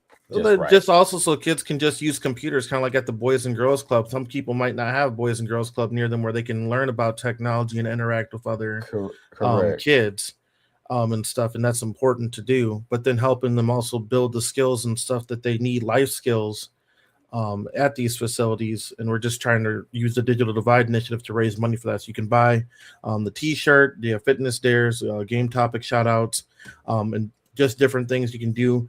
Get some signed merch from Ahman real cheap. And then it supports a good cause.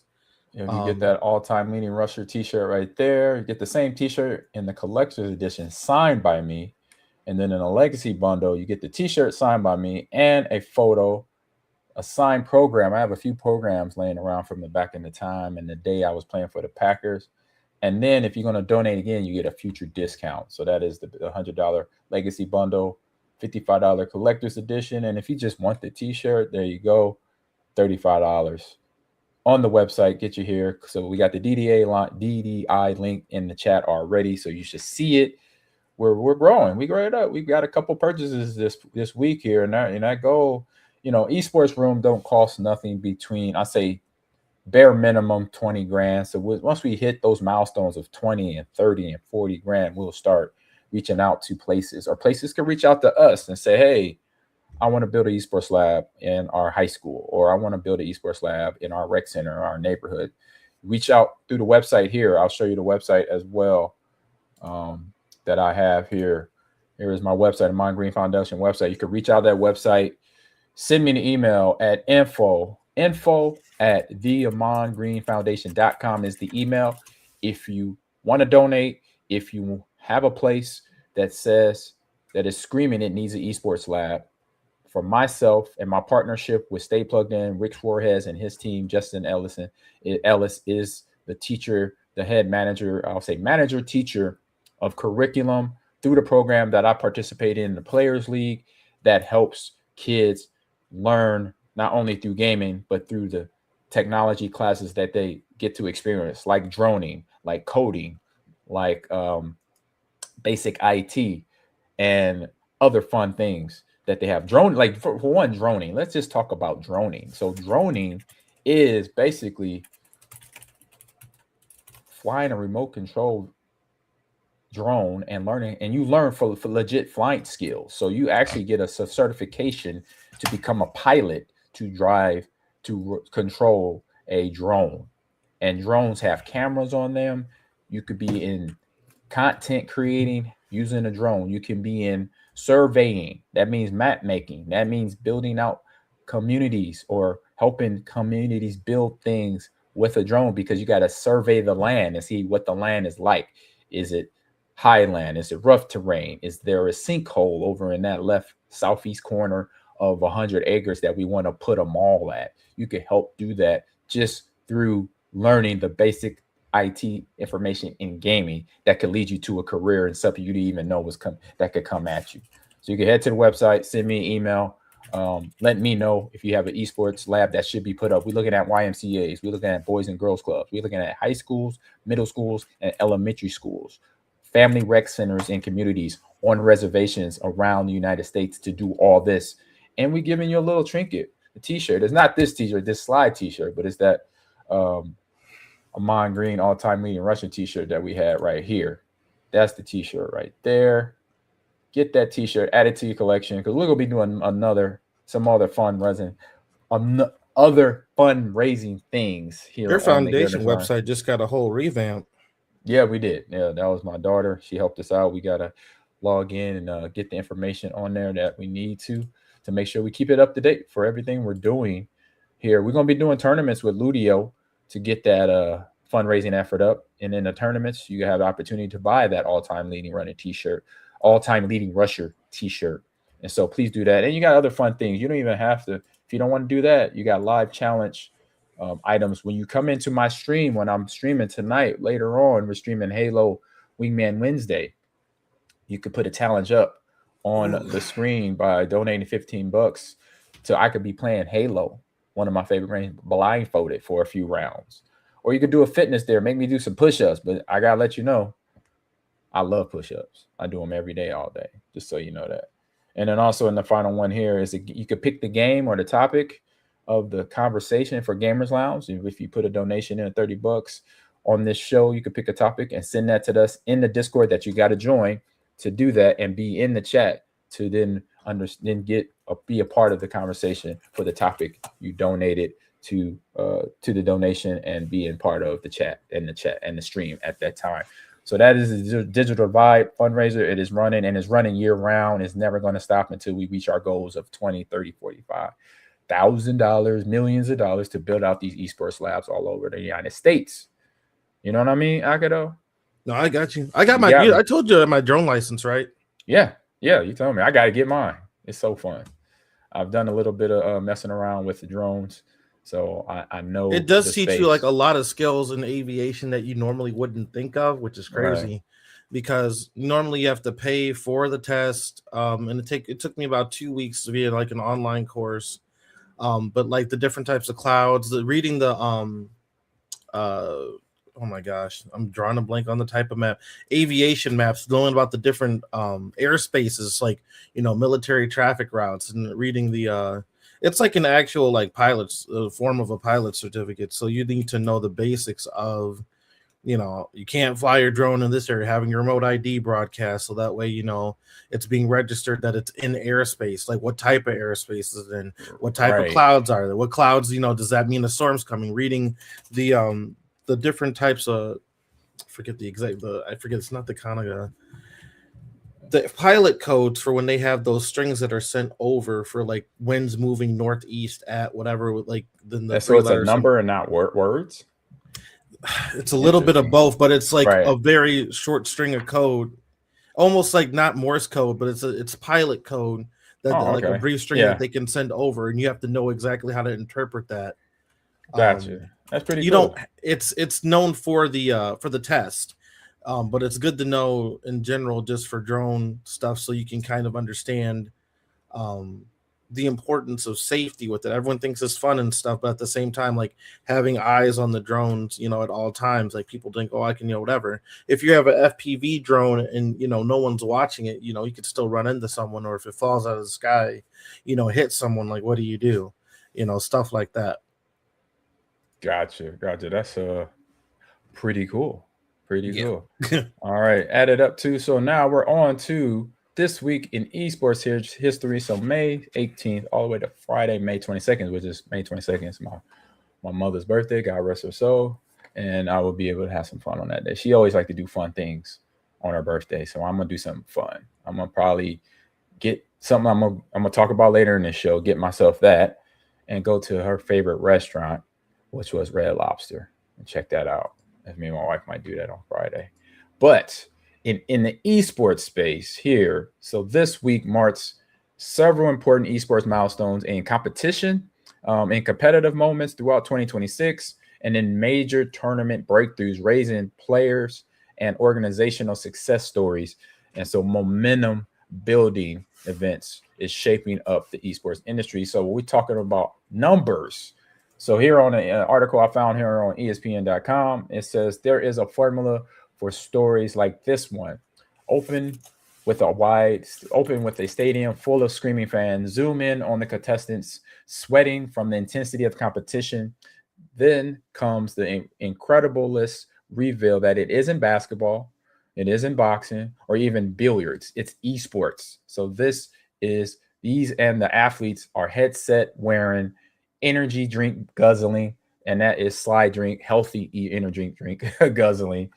But enough of all of that. The more than 20 years after the first video game tournament, the top esports tournaments have drew audience to the rival the biggest traditional sporting events. Popular midweek live streams routinely attract more than 100,000 online viewers. Coke and Nissan have joined Logitech, and Red Bull and eventually Slide Drink will be in the mix as well as tournament sponsors. Gaming is what every traditional sports league is desperate to become: young, global, digital, and increasingly diverse across the board. So can it can it ever be a sport? To me, yes. That question has been answered already. If you coach it, you know it's a sport. If you play competitively, you know it's a sport, right, Akido? Oh yeah, 1,000%. Right, like Chad? It's crazy. I mean, I think like there's different types of skills when it comes to competition. For you, obviously, it has to do with physical stamina, mental fortitude from memorizing the playbooks and stuff. I think that with esports, it's competitive on a level that's more obviously on the mental side, the reaction side, but you still have to have that same drive, the same passion. There's still stakes, there's still teamwork, there's still, all the things that would go into a normal sport. And even some, so, more cases, different than like golf, where it's like on your own physical ability, but being able to work with a team, being able to achieve a goal that's more than just yourself, and then just using that team building to win.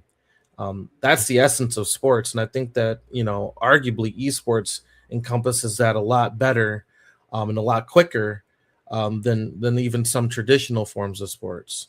Not Right. all, but some. Yeah. In my opinion. Oh no, I agree with that too. So as the article reads on, it says, "Does it matter? Esports is definitely here. So they're growing. They're real. They're growing, and we have the numbers to prove it." And I'm like, oh yeah, we gotta dive into some numbers here. We got some fun stuff here in terms of numbers. So how big is the gaming league thing growing? It says, let's start with some 205 million watched over played esports titles in 2014, according to market research at Newzoo, meaning that if the esports nation was actually a nation, it would be fifth largest in the world. That's crazy. They're coming for you next, Indonesia. That's what the article reads. And while esports long been the biggest in Asia, especially gaming mad Korea, that's where it begun. That is the mecca of gaming. North America and Europe now claim 28 million esports fans, and the number is growing by 21% per year. So if you go back to 2012, you had what's that? The blue circle there. Let me see. It's pulled up here. Let me go here. You see that blue circle in the middle? And that was 58 million. And then you look at the red part of it is time spent watching esports worldwide, 1.3 billion hours. Wow. Okay. And you have esports audience, frequent viewers and enthusiasts, 58 million in 2012. And then into 2014, you had 89 million esports audience frequent viewers to 3.7 billion time spent watching esports titles worldwide. All right. And as we know, Twitch is a big part of this right here. So Twitch with a video game streaming sites boosted 55 million users, and arguably the most important contributor to esports recent growth is Twitch offering streams of games and tournaments and access to gaming stores. That's where you have guys like Ninja and his brother Bearded Blevins and Shroud, who are all streaming, even though they're professionals. It is also where the next generation of would-be gamers post their own streams. So like me, like us, what we're doing, right? And apparently someone else or someone's watching. So with those views, as well as it reads here, you got 55 million active users there. You have 1 million peak concurrent viewers per month. You have 970 million dollars paid by Amazon to purchase Twitch back in 2014. I remember when that went down. I was not far. I was in San Francisco when that went down, so I thought that was a monumental moment when that happened. When I found that out, 11 million broadcasts per month for esports. So tell me how many broadcasts per month that traditional sports has. Did anybody speak that number in the chat? Akido, I know you're gonna Google it. Oh yeah, I'm Googling. How many? What was the question? How many? You got 11 million broadcasts per month on Twitch. 11 million compared to traditional sports, football, baseball, basketball, hockey, track, tennis, volleyball. What are their telecasts, their broadcasts per month on that note? It says on average, major platforms and national networks air anywhere between 50 to 150 marquee events per month, while broader streaming services offer thousands of live games each month. Thousands. So we're talking about 11 million broadcasts per month just for esports. 11 million. Yeah. So that's Goliath. And the traditional sports is David. So just to kind of ring that out there. Then you got 16 billion gaming minutes watched per month too for esports. So I'm giving you some numbers here, and these numbers sound huge. All right, the game, and then also the gaming stereotype. I like this article. It's covering a little bit of everything about us, right? What gamers are. So the gamer stereotype is that were young. Well, I'm not young. I'm seasoned.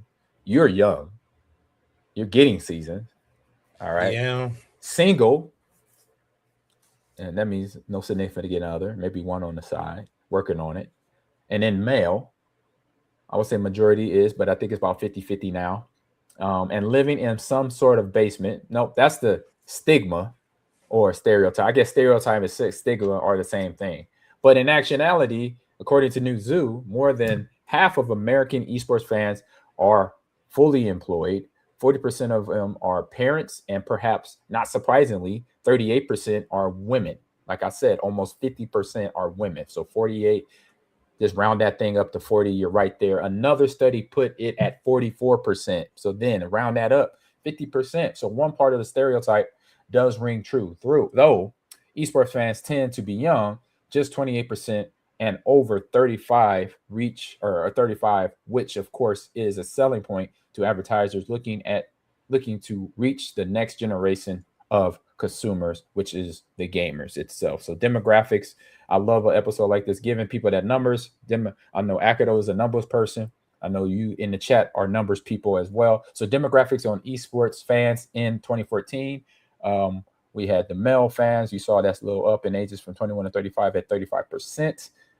You have ages 10 to 20, 11%, a little bit higher on the male side. And also ages 36 to 65, 16% higher. So that means, hey, the ladies are catching up. They're already caught up. This is 2014, for example. This is not now. But of course, what I did, I looked up the now. And let me see here. Where is the now? I had it on a link here. Did I put it here? Here it is. I'm going to go down here. Let me go back into the now. Something not on screen here. So for the now of analytics, of viewership and revenue coming in, I'll say viewership first and demographics this is now. So 2026. Global audience, worldwide viewership is estimated to be over 640 million fans, consisting of roughly half core enthusiasts and the other half casual viewers. Hours watched globally has recently set new records, accumulating over 3.3 billion yearly hours watched. All right, that's a lot of hours. And then mobile streaming, that means from your phone, handheld platforms, represent over 48% of all revenue and roughly 65% of all overall viewership, driven massively by regions like Southeast Asia and India. So they'll do everything on the run over there. And so now we get to the market and revenue breakdown. So revenue leaders, North America currently accounts for the largest regional revenue share at 30%, while the broader Asia Pacific APAC regions host the largest total gaming demographic. Income streams, sponsorships remain the primary revenue driver there of source of money, but generating over 1.2 billion. The betting and the fantasy wagering segment is the largest individual marketing by volume, valued over at $3 billion there. So, and some of the team earnings, organizations like Team Liquid hold the highest all-time prize money earnings, accumulating over $57 million. So, hitting some good marks here in the last one here. So, top games. And if you're not playing this top game, and if you're a professional and you're trying to be a pro, then you need to get on it. It's League of Legends. Consistently leads in terms of total concurrent viewership and peak event crowds over highly watched top tier titles, some like Counter-Strike 1 and 2, Valorant, Dota 2, and mobile titles like Free Fire and Mobile Legends Bang Bang. So you got to check them out. Those are the hottest things in esports that's going on. And all this is new history, so you better get on it. All right, y'all. So I don't know where you at, chat. What you throwing here, chat? Oh, more statistics for us. Those are more or less the same ones that you were saying. It's just if you wanted a visual. Gotcha. Oh, yeah. Let me throw that up real quick. Go back to chat. Can it pop up? I was just looking at this while you were talking about yours. Throw that up here real quick. So yeah, there's that 640 million on down to there are currently 3,530 active esports players in the United States. Occasionally, viewers are estimated to be at 322.7 million, while dedicated fans are around 318.1 million. The global esports audience is expected to reach 924.9 million by 2030. And I did some homework over the weekend about the esports titles that they potentially would have at the Olympics, and I'm happy to tell you that Fortnite is on the list.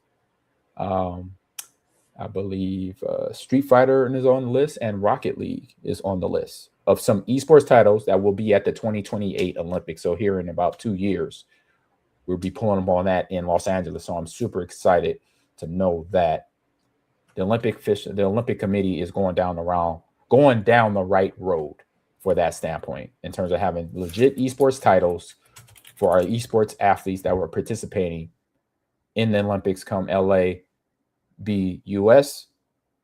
Olympic players and also international Olympic players coming over to compete in those games. So it is going to be, after that, it's going to be interesting to see where we stand amongst the best European teams out there in the United States and the world. So super excited about that coming up here in the next couple years. And so now we are headed to the best thing I've seen on social media. You're so dumb. Got him! Ain't nobody got time for that. But you got time for this one right here. Hold up, let me get set up here. Best thing I've seen on social media. And then some oldie but goodie stuff there. Wait a minute, where's he at? There we go. Let me get the video cranking here. Turn the volume up. So if we remember our friends over at Raiden Science Foundation, Tommy, his beautiful wife Linda, beautiful family, Jordan, and Raiden. This year was their May the 4th Be With You vacation for a Make-A-Wish from their family to go to Disneyland, Disney World in Orlando, Florida last year. So shout out to Tommy and his wife Linda and their road to success in continuing to spread awareness and raise funds for the Raiden Science Foundation and their son Raiden help find a cure to the UVA genetic disorder that he is afflicted with. So I'm super proud to be a part of this campaign with them. I'm not sure if I'm going to make it to CEO or get CEO of Las Vegas this year. Or, EVO Vegas this summer. I don't know if I'll make it, but I will support from distance because they do online tournaments. And I could probably do an online tournament with them to raise funds, along with my campaign, my t-shirt fundraiser to build and put esports labs in places where kids are to help them throughout the country. So, foundation support foundations here. That's how I roll. I've been doing this for a long time with my foundation, the Ahman Green Down Foundation. I have a new foundation that I just started a year ago called the Built Different Foundation, because I'm definitely built different. And I think Akado and some of the guys in the chat that game with me can buy for that right there. But check out this. Follow them on Instagram at Raiden Journey. On Instagram, they also have Raiden Science Foundation, and Fight for Rare is also part of their nonprofit. Show me now. That is Raiden, Mr. Jordan, their mom Linda, their family right there. And for him to be able to kind of do some of the movements that he's doing, that's a big deal, because he was born basically, the doctor told his wife Linda that Raiden won't be able to basically move. He doesn't have that genetic DNA that it doesn't help him grow. Walking and talking, is part of being a child, and he struggled very much with the video here. So he went out to participate in some of the things that we did as kids growing up, learning how to walk, learning how to run and jump and stuff like that. So he is doing the best he can. He's doing great. He's doing fantastic. Tell me now. How all right, I can no problem. But yeah, go over there, follow that Instagram account. donate if you can. Always, every cause, man, every cause needs help in some way. It doesn't have to be a ton of money. It could be a buck. It could be 50 cents. But if you got the money, 50, 20, 30, $100 to put it in, please put it in. Help this cause out and also help my cause out. Thank you for joining us today. That is the best thing I've seen on social media. Loving it to death out there, man. So Akido, you got to push on. Yeah, I gotta grab the little guy from daycare. I got the link for Fight for Rare in chat though. Yep. So no, appreciate you, man. We have gone a little long, but we had a fantastic interview with our man Kobe Robinson with Southern University and their esports team. So that's why we're going a little bit long. I still got a little bit of the show to go. I can handle that, Akido. Thank you. And we'll be on a little bit later on this channel, Mon Green TV, playing some Wingman Wednesday. Get our Halo fixed in. So if you're a Halo fan, jump in the Discord. Make sure you click all the right boxes so you see the voice chat for Halo Infinite. And if you don't, drop a message in the chat to let us know to help you get there. So you either join us in the chat and not only game with us too. So now I know I will let my man. What time are we jumping on for that? I would say since we're just wrapping up here, probably around maybe 5:30. Okay. Later, we'll play for a couple hours this evening here. And tomorrow I'll be going to the movies to go see a horror movie. Summer movies are out, y'all. I'm going to see Obsessed. It's been recommended by my nephew Preston. Shout out to Preston and Vienna Valor, his wife. They are horror fans like me. Well, I don't know if they're horror fans because he said that the movie messed them up. So, like I said, I'm built different. So I'm ready for the challenge to go watch Obsessed. On that note, Akido's out, y'all. Yep. I'm glad he's got that horror movie. And no. Have fun. See you later, Akido, man. Oh, no, that's funny. He's trying to avoid it at all costs. At all costs here. I'm gonna go back real quick in one of the areas we were in, the esports of the week. So I'm gonna go back here and bring up the fact I missed something really cool by a local high school in Illinois. I'm not going to miss to talk about this. I want to talk about this because I got family in Illinois. And here we go. We got, let's see here. Where we go at here? I jumped ahead there, so I'm gonna get this up. All right, we got Unit 5 Esports makes history with the state tournament finish. So we are in McLean County, Illinois.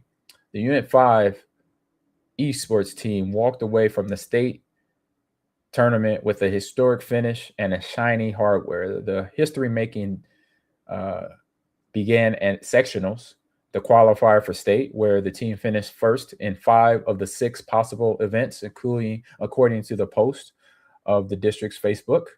What are the titles that they placed in here? So the post said that it is the most by a high school in Illinois School Association history at the state tournament in Evergreen Park, Saturday, May 2nd. The team walked away with 3 medals, getting first in Mario Kart 8 Deluxe, second in Rocket League, and third in Super Smash Bros. Ultimate Crew Battle. All right, the Mario Kart team entered the tournament as a 7th seed. It worked its way through the tournament, losing only game 1 of the finals, and to Lane Tech College Prep High School before beating them in the second game to secure the state championship. And then in Rocket League, they entered the tournament as the 4th seed and advanced to the 3rd round, where they lost to Jones College Prep after working their way through the losers bracket. The team faced Jones again in the finals, where they took second in the IHSA, was said. According to the website, Jones College Prep did not lose a single round throughout the whole Rocket League tournament. In Super Smash Bros. Ultimate Battle Crew, they entered as the 6th seed, lost in the 3rd round to eventually champion Alonzo Stagg High School and finished 3rd there. So great history, new history there for the Illinois State Championships right there. That is awesomeness, because those kids could eventually be in the future esports teams of the United States competing in the Olympics here in 2 years. So you got to be mindful of that and keep track of that too, if you are somebody in the esports industry like me. So I'm gonna keep track of these kids in these high schools, make sure I get their names, go into that tournament bracket, and find out those fun things there. So I want to make sure, I wanted to get that said before we moved on to the next segment, because we had pushed on a little bit ahead of time. So thank you for that. And I will bring in now This Week in Video Game History. So we know we got video games all day. We play them here, we have fun here, but now we're talking about the games. Let me get the games up here. So the first one up is an oldie but goodie classic here. We got the audio. Do we have the audio up? Where's the audio for this thing? Oh, there we go. We got Pac-Man. There's no audio? I don't hear the audio. Well, we don't need the audio. It's Pac-Man. We already know that. Actually, maybe just pause it there. I got to get some. Where is it? Pull this back over here. All right. Now let's go. Let's go big. Let's go. Get it going. Boom. All right. We got Pac-Man. Oh, the audio. There we go.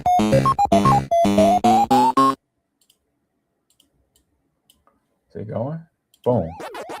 All right, so we got Pac-Man debut, and Namco famously released the original arcade version of Pac-Man, initially Puck-Man in Japan. It went on to become the international pop culture phenomenon, completely reshaping the game landscape and breaking gender barriers in traditional arcades. And that gender barrier was because they came out with Miss Pac-Man not too long after that. So there you go. So gaming on any level is being cultured, and it's making people learn that things can exist and coexist together and work around in big ways. And I hope you know, in the chat, there's always a pattern. So we got Ludio in the chat. It says usually no audio from the pregame intro. I know, doesn't it do that? But Art Ludio, do you know the pattern for Pac-Man? I know I do. And that's the pattern that gets you to the next round.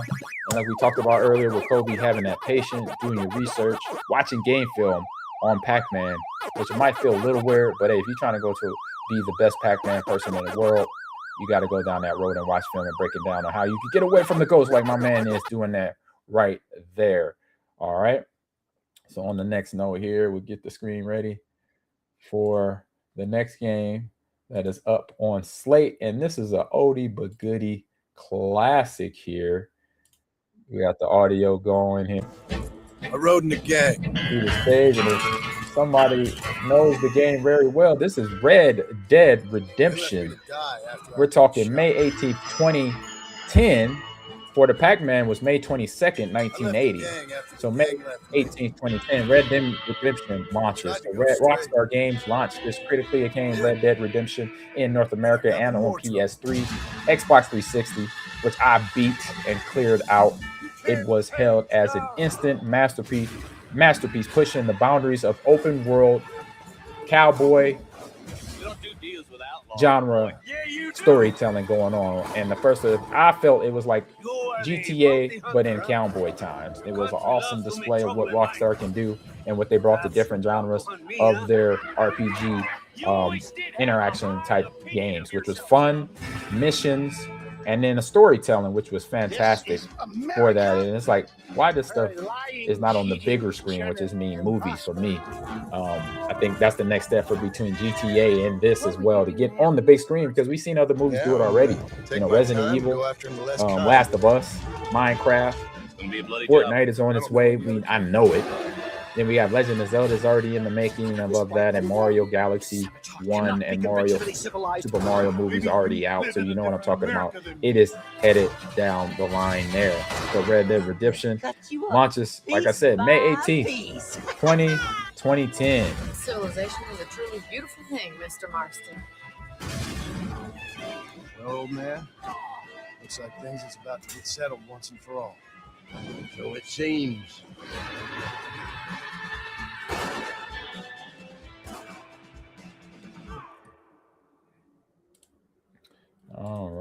Next one up.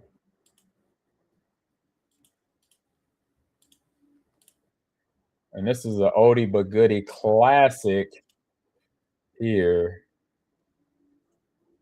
And it came out in 2000. This is Perfect Dark Arrives, rarely highly anticipated spiritual successor to GoldenEye 007. Perfect Dark officially landed on the Nintendo 64 in North America, setting a new standard for console first-person shooters and its advanced AI deep multiplayer customization. And this was a game I loved playing when it first came out. The graphics were fun. The graphics were awesome. The game was fun. And it just took you on that nice little storytelling path where you want to go. When you want to get, out of your world for about an hour to 2 hours, Perfect Dark was that game for you and game for me. All right. It had a female heroine, so it changed the game there. And then just the AI, the technology within the game that it promoted, all the fun stuff that brings you into video games. Because I got friends, I got gamers that I game with that they don't like sometimes the technology in a competitive FPS.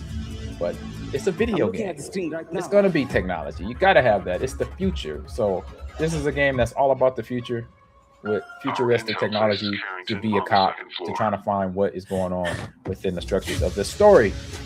So Perfect Dark was one of those fun games for me. I love playing it all the time. I actually still have it on my 360. Turns out to be a lie. Me. I gotta find it and I've gotta play it for nostalgic sake. Find the truth. Scan's clear. I'm going in blind. Carrington! Damn it! Analyze. What am I looking at here? Carrington appears to be targeting a research facility. If he attacks it, the casualties could be astronomical. Agent Stark, it's a pleasure to meet you. Uh-oh. That's when they come in. Look at that. I could use someone with your skills. EMP, grenades. But she got the skills to pay the bills. Oh! Put that hot one in his chest right there, and then broke his neck.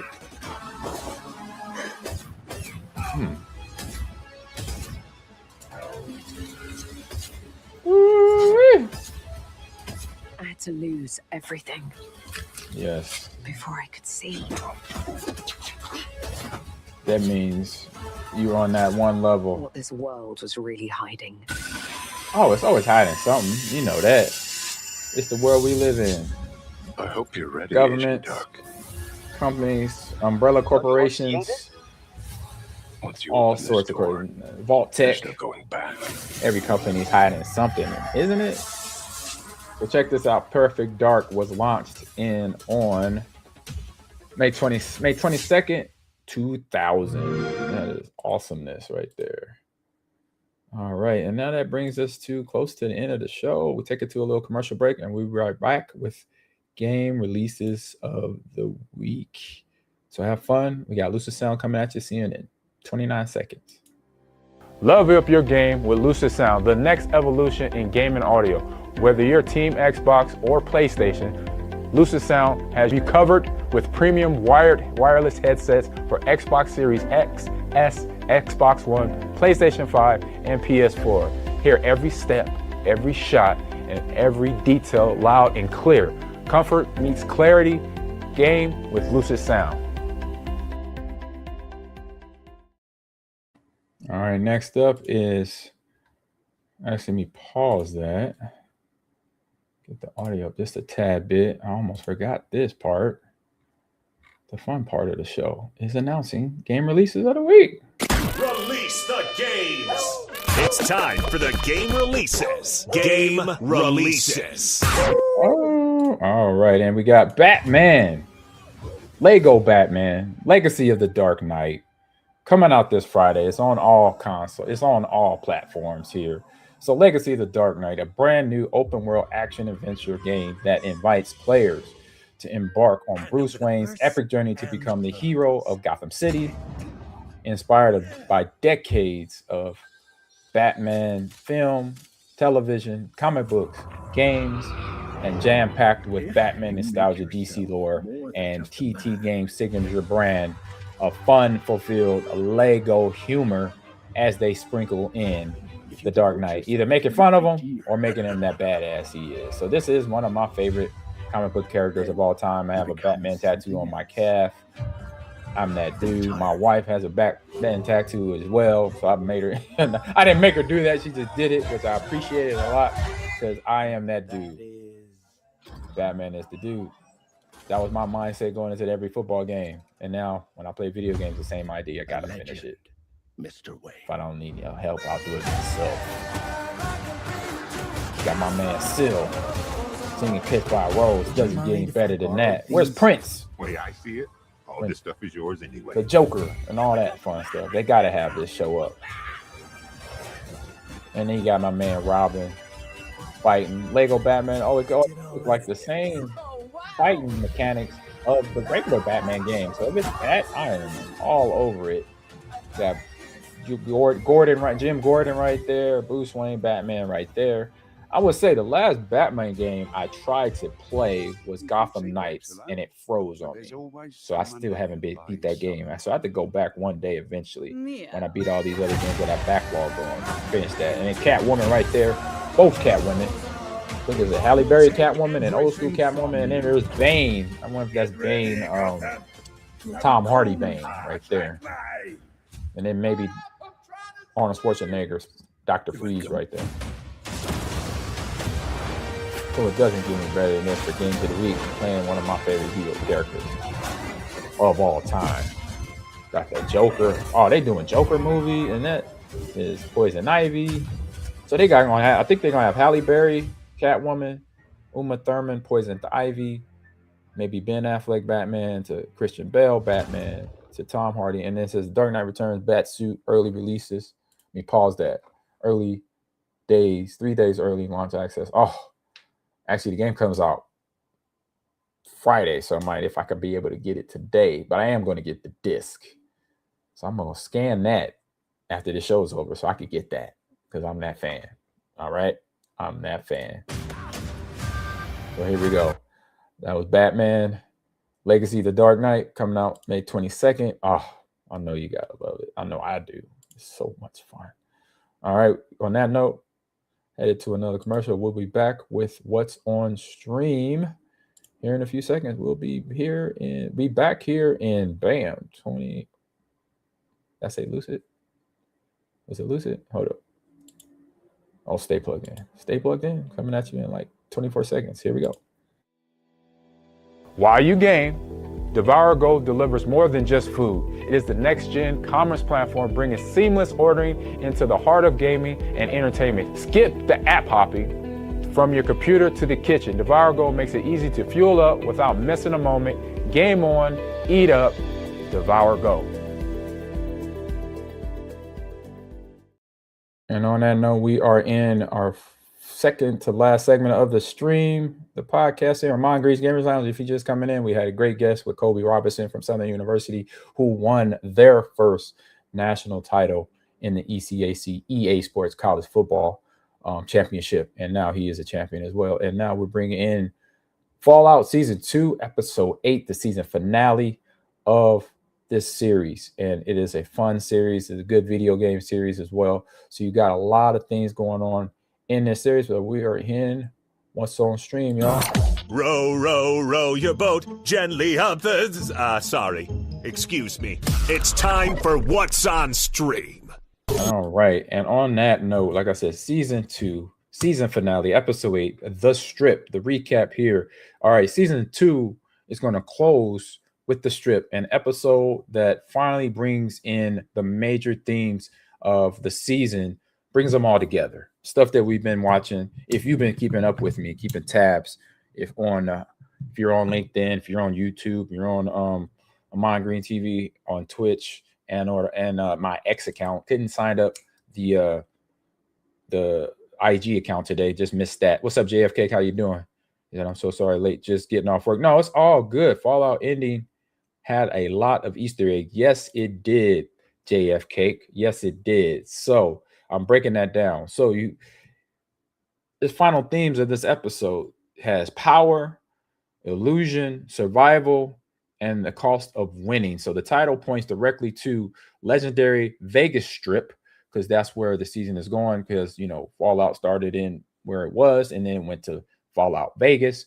So, but beneath the lights and the spectacle lies the same truth that defines the wasteland. Nobody gets out clean. That means nobody is going to get out of here unscathed. So in the finale, this finale is emotional, it's tense, and philosophically all at once. All right. So with the Strip, paradise built on control, just like what we already experienced with Vault Tech and what's going on below ground. So the Strip is presented as something almost impossible in the Fallout world. So you got bright lights, you got order, you got wealth, and you have some stability.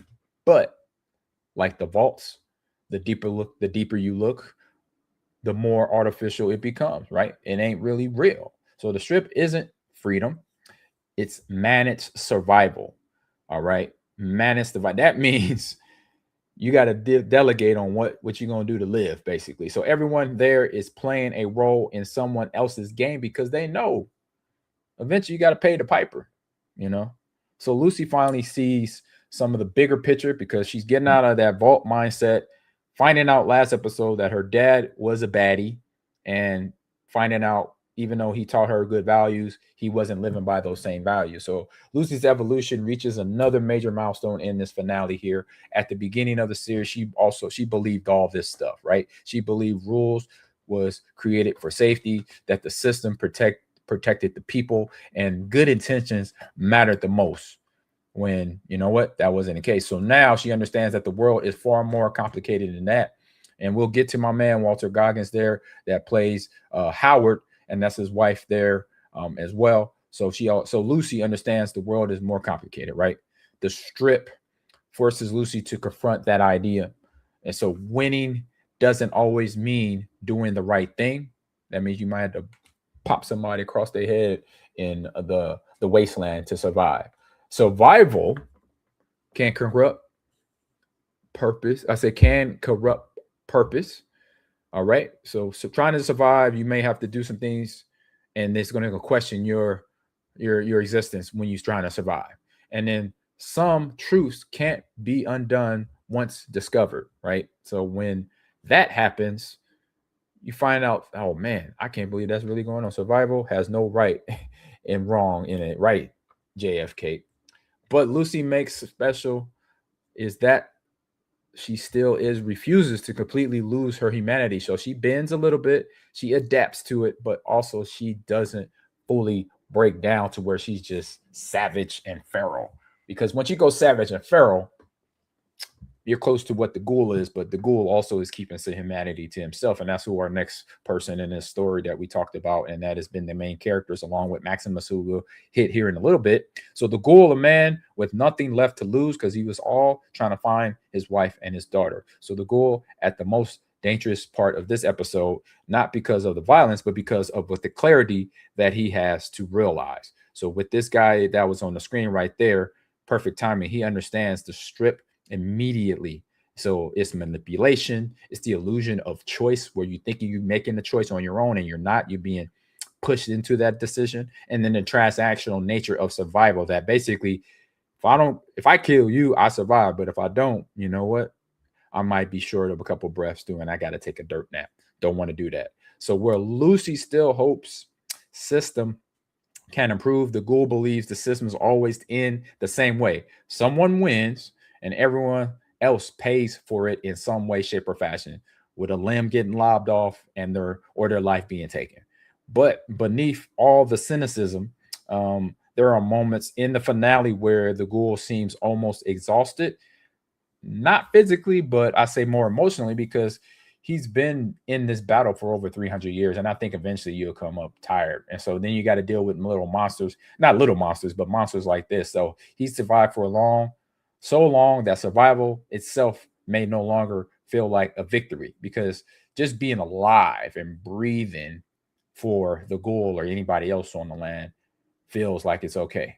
to at least survive, when sometimes that is not even fun because you get in the bottom treasure. It's like you get in the grunge that's on the bottom of the tank that is like, ugh, I got to eat that now. Yeah, you got to eat that now because that's where we're at. We're in the middle of nowhere and there's nowhere to go.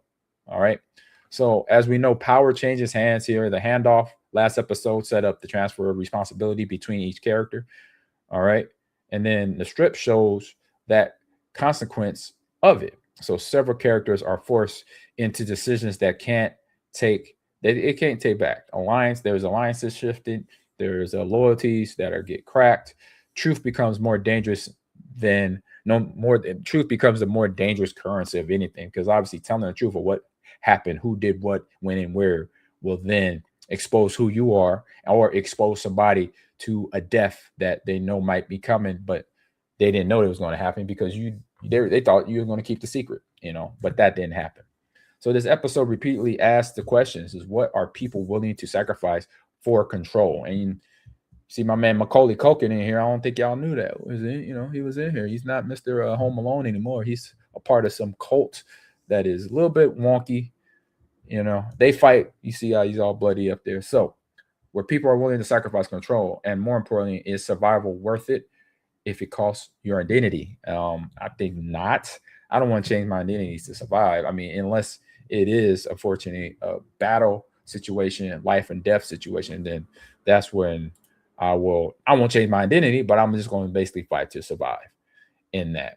So as we get to the wrap up, the end of this, so the strip is Fallout in one location. So the strip represents everything Fallout is about.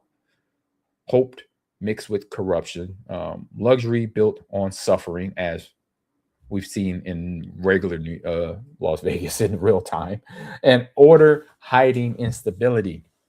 So it's a civilization pretending it has recovered, while the wounds underneath are still bleeding, because that's where you see Lucy and her dad here, and she looking at him with those eyes of, you are not truthful. You're a terrible guy. So cost humanity, they call him not human, but the ghoul. Exactly. Naughty, Cowboy Naughty, how you doing, sir? Jumping in the chat. So the themes of this finale is they're all very interesting. So winning versus humanity, control versus freedom, survival versus purpose, and the illusion of paradise, which is there in Las Vegas, which there is illusion. It's the curtain that is pulled over everybody's eyes that lives in that space. So this episode's biggest message is winning might actually be overrated. That was in the title as well. In the description of the show, winning is overrated, because Fallout winning usually means that you're doing it untrustworthy, so that losing trust, losing innocence, and or losing yourself in all of this kingdom of chaos. All right. And as we wrap this thing up, why this is the finale, why the finale works with all these different topics or issue, it deepens Lucy's transformation.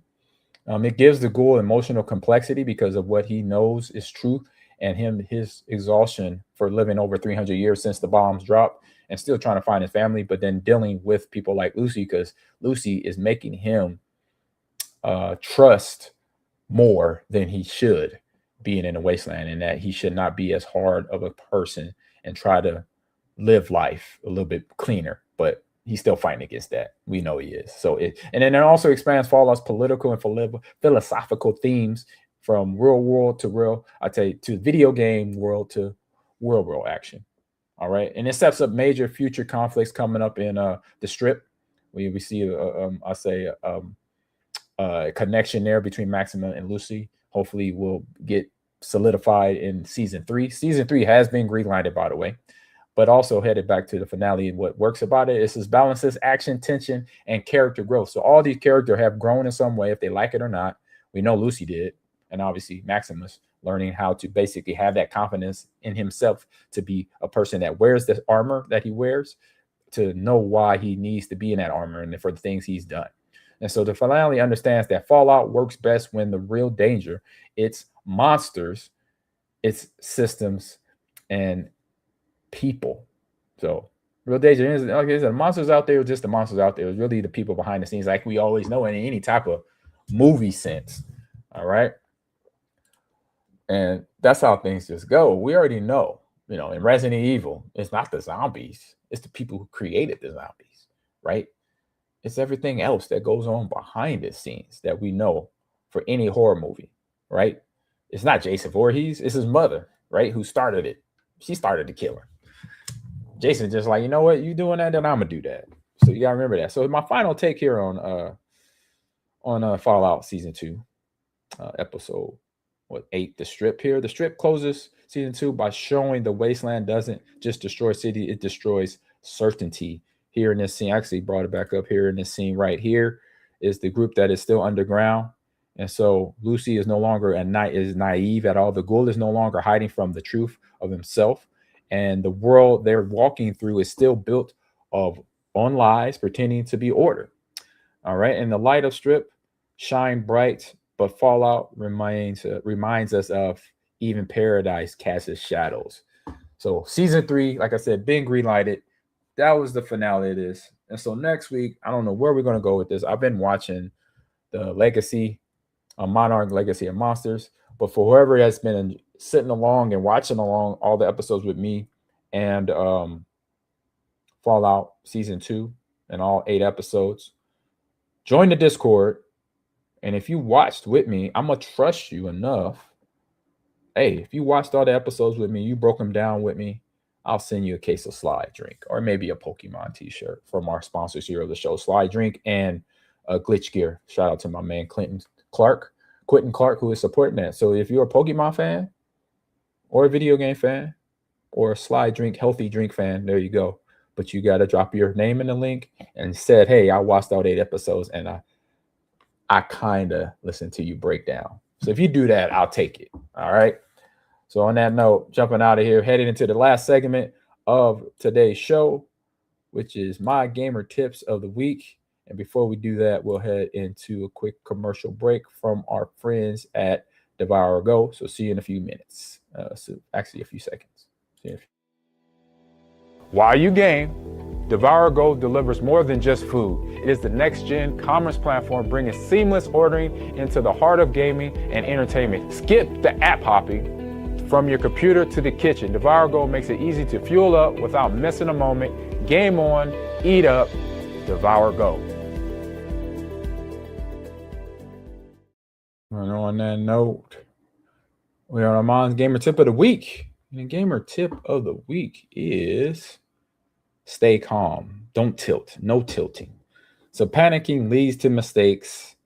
You can read it at the top of the screen. Right? Panicking leads to mistakes. Stay composed. Trust your fundamentals and don't let frustration control your decisions. Calm players make smarter plays. So on that note, we've heard Kobe Robinson talked about it earlier in his Madden competition or his EA college football competition and going through the playoffs and going through the regular season of that. Watching film, that what keeps you calm. That's what keeps you from being tilted. It's the unknown that will surprise you. It's the unknown that will put you in panic mode and then get you off your game. And that stuff, obviously, that happened to me as a young athlete, from high school, from little league to high school to professional.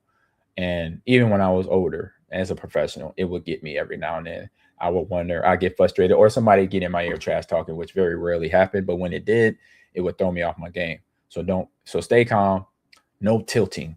I said, I only had really one tilting moment in my gaming career of life is when I was a kid. I told the story before for if you're new to the stream, you don't know this. So when I was a first generation Madden player playing Madden, Sega Genesis 1988, my favorite team at that time was the 49ers, still is to this day, even though I was a Packer and a Seahawk and a Houston Texan, but little heart for 49ers because that was the team my dad and I loved to watch back in the day, and they were winning Super Bowls. But on Madden, I was playing with San Francisco, and you got Jerry Rice, you got Joe Montana throwing the football, and Joe Montana threw a deep ball to Jerry Rice, and of course, he's the best wide receiver in the league.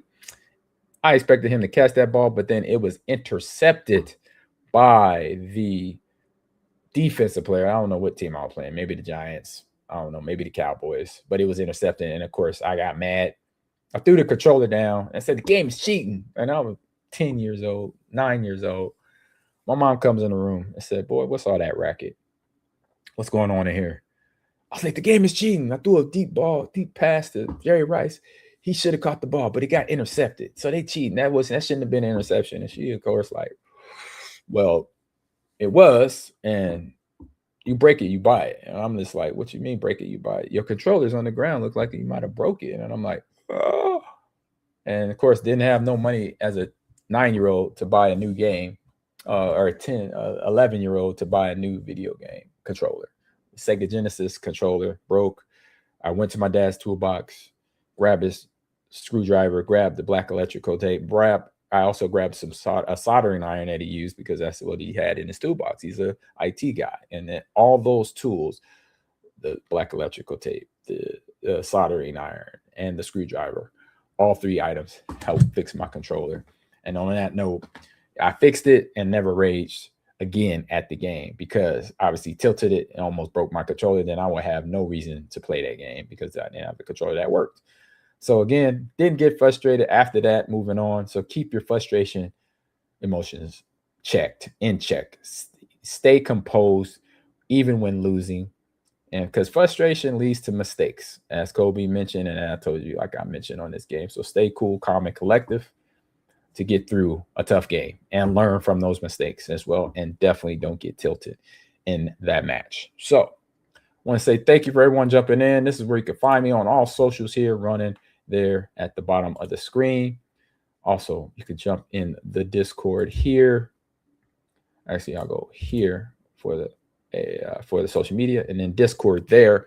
Copy and paste that. And to again also help with t-shirts. This QR code right up to the right here, you can scan that and get your DDI t-shirts purchased for anyone that you want to purchase. We got small, medium, large, extra large. We got up to 4X. We have a good friend of mine wants a 4X. Get that shirt on him. And so we get that out, participate, and be a donor for what we're doing in the esports space, bringing esports labs to places where children are to help them grow in their paths of becoming an adult. Help us do that. Get them basic IT training, coding, droning, learning how to be a content creator like myself, and know how to manage it and make it a career, make it something they love. And trust me, the job you want is the job you never thought was a job. It's your passion. It's something you love to do. It's something you don't mind getting up for, staying up late for. That's the best job for you. I did that with football, and now I'm doing that with gaming, having an opportunity to stream 2-3 hours a day, and I could call it work. And I get, fun. I have fun out of it. I'm playing with friends, and I make a living from it as well. It's not what it was with playing football, obviously, but it's something that does give me a couple greenbacks in the bank every now and then. So follow that Discord, jump in. Those are my social handles. Also, NILTV Net, NILTV Esports. Follow that over there as well. We're doing some fun things. We got NILTV Star coming at you. So we're looking for athletes that like to sing, right? Or that can sing. Like, you could like to sing and you can't sing. So I like to sing, but that don't mean I'm a good singer. But I'm going to give it a shot. So we got some stuff coming down the line where you're going to see me break it down. Right? Right. Yeah, I think that right. I think it's going to be okay. We'll see. I got good I got good feedback from a few people that's helping us with some of the videos that's going to be popping up. So NILTV Star, check out that on NILTV Net or NILTV Star. That's on IG, on Instagram. Check that out. It's on TikTok. We're on YouTube. We're on Facebook. Check all these spots out. So follow my handles. Follow NILTV Net. Follow NILTV Esports as well, and True Blue TV as well. Follow all the spots. You can know what you're doing. So hit the Discord here. Go to that link up there. Get part of the Digital Divide Initiative T-shirt drive to build out esports labs all over the U.S. All right. So thanks for coming in here. Thank you for tuning in to My Gamers Lounge, where gaming and sports and life collide. We hope you enjoy the show. Got your dose of gaming goodness and insightful conversation. Be sure to follow us on social Subscribe on YouTube. Almost forgot. Subscribe on YouTube. Mash that subscription on YouTube and on Twitch. All right. Don't forget that. It's across humanity. They call him not human. Yeah. Oh, yeah. Don't forget that. Smash it on YouTube. Smash it on Twitch. Follow, subscribe, all that fun stuff. And join the community of gamers, which on Ahman Green TV, you will be a greenie once you join in the Discord there. So until next time, keep gaming strong and stay passionate. This is Ahman Green signing off and game on. All right. Peace out. Thanks for the show. And I'm going to take my time up out of here. So join the Discord. Yes, indeed. Got that up top. And let's go get the music going. Got the music up. Get that pop, that dance pop. There we go.